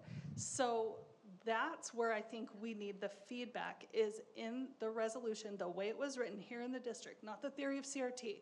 Oh, and by the way, for Where clarity, do we I go? never said just the theoretical, real world statistics. Okay, but that's Yeah. not here. Like in my daughter's AP US History classroom, those teachers here in this district, what are their concerns? What are they facing? What discussions do they typically have in the teaching of the curriculum that's state approved? Are they now nervous about? And what does it say in that resolution that makes them feel like they can't teach that anymore? That's where I think people are really concerned. That's where students are concerned. And I think that's what needs to get addressed. So worldwide statistics, I mean, that's great, but that's not what people are concerned about from what I have heard and what my understanding is. That's where we need feedback. are you from assuming your people. person will be able to facilitate that, answer those questions in the smaller 100%, groups? and that was the entire purpose, and also having each of us be able to attend those meetings, including members of the cabinet, any teaching staff or administration staff on the sites that wanted to. I mean, we want to invite everybody to come in and to ask their questions and to get a layout from somebody who's approaching it from a scholarly level to say, listen, yeah, let me walk you through all that stuff at the end, right? Let's talk about it. Let's talk about how it actually affects you as a teacher, because you're absolutely right, Ms. Barkley. That is what's missing right now. There's some confusion there, so let's clarify it and let's. So you just hit the point that Allison was making. As someone who is a classroom teacher, student X comes to me and says, hey, Mr. Schwartz, what do you think about this thing? I cannot, as a teacher, as a professional, say, I'm sorry, I can't talk about it because the resolution says I can't talk about it. I could say to the student, you know what? Why don't you do a little research on that, see what you think about it. So we could talk one-to-one. I'm not teaching you the theory. I'm not teaching you the concept. You could look it up and see if you agree or disagree, and then we can go on. I think what Allison is saying, if Joe's student brings that concept up in class, what's the teacher supposed to do? Right now, they're like, I'm really not supposed to. You can't say that to kids. You can't say, I can't talk about that. You have to give them a direction to find out, to investigate, and to talk. You don't have to agree with the concept or disagree with the concept, but it's out there and it's something that's there that students will want. Again, I repeat it, best way to get a kid to read a book is to tell him it's banned and he can't read it. Well, and to that point, we want to guide our students, because it's kind of like when you think you've got an ailment and you Google it, it's going to tell you you're dying because you're going to find that information. And so we want to direct our students accordingly. So what I see is this being an excellent option for small groups to meet it out, help our teachers understand, because I don't want them to sit in a classroom and worry. But then your focus groups are going to be smaller. They have to be intimate and really have those discussions. So what I would like to hear from you is a thumbs up on let's do that, give you the timeline, then have that bigger scenario where we have that representation. Maybe that person can come in. We have these other aspects that people can choose to visit. And that way, teachers, parents who have all these questions, they have another option, because chances are not everyone can come to your committees, which are so essential. That's why it's a two-part solution in my mind. Let's do that, give us the timeline, and if we need to push this one off, we'll do it. But I think that's the way to tie the bow. And how about this for a clarifying thought? We're supposed to work as a team. Why not do both? And I completely agree. And so my ask to you is that you allow these focus groups to work themselves through first, and then we collaborate on how to do that final messaging in that meeting and what comes out of it as a group. I think it'll be a lot more impactful and hopefully a lot less incendiary. And I if we encourage you approach it that way. there's a simultaneity that could be moved with the entire board, working in two different groups, achieving the same common goal. The time frame is the issue. We could give it, if it would help you, maybe we give it not a March, but an April, or maybe the beginning of May. But what I don't want to see is this pushed off, because again, I think there's going to be dual opportunity for people to learn. You're going to have different things come out of a forum, and maybe we can continue to collaborate or talk in public about those ideas. But again, you're not going to just in those small groups get everything that's needed. And because I've looked at these forums done in different places and spent the time studying it, looked at the people, looked at all the facets, that is something we absolutely should do. And with the way meetings are set up, we only have so much time to talk, to make decisions. And as an event planner, I know without a doubt, we've got to have a plan. So I want to know from you, when do you see the committees put together? Like, what are you envisioning? Because if it's in the next month and a half, we could push out ours to be sure that is done, and that gives you the goal and the timeline and the priority to get it done. And then we've got our end. That plan is done for what Mr. Gonzalez and Mrs. Barkley are talking about. Okay. We've met with Ed Services. We've had 2 team calls with the consultant that they want to use. We had him penciled in for 2 different dates in March with the intent of doing 2 full days with teacher groups all throughout the days, a parent group on the first night, and then a board meeting presentation on the second night, so that that consultant could bring the feedback from all of those groups to the board. What threw a little bit of a curveball was the date for the board workshop. When I learned that last week, we realized we can't do both in the same week. One requires board approval, one doesn't, and so hence we pushed this one off, because we thought that the date for the workshop wasn't really movable, because I realized you were working with multiple presenters and bringing them from different parts of the country, et cetera, et cetera. So we understood how hard that was. So we flipped in the sense, thinking that we needed to do the workshop/forum first. But I think ideally, and what Mr. Gonzalez is asking for, is to do the smaller groups first. But that would be contingent on, can we move that date with those presenters? If so, we will bring your plan forward, because that does require board approval at the March 14th date. And I would say we would be able to do that at the latest, unless he has rebooked, probably by the first week of April. And we could get you those dates tomorrow. And so do we have consensus on a future date after the focus groups? Do we get consensus on that? If you guys will kind of help me to bring that forward at the next board meeting, I think we can probably have those focus groups prior to even spring break. And then we can bring forward the forum at any date after that. I would just ask that you. Well, yeah, and I'm stressing too, event planning. That's a whole other category of trying to line up these speakers. So, okay. So it's fair to say we have consensus with 4 of the board members, at least?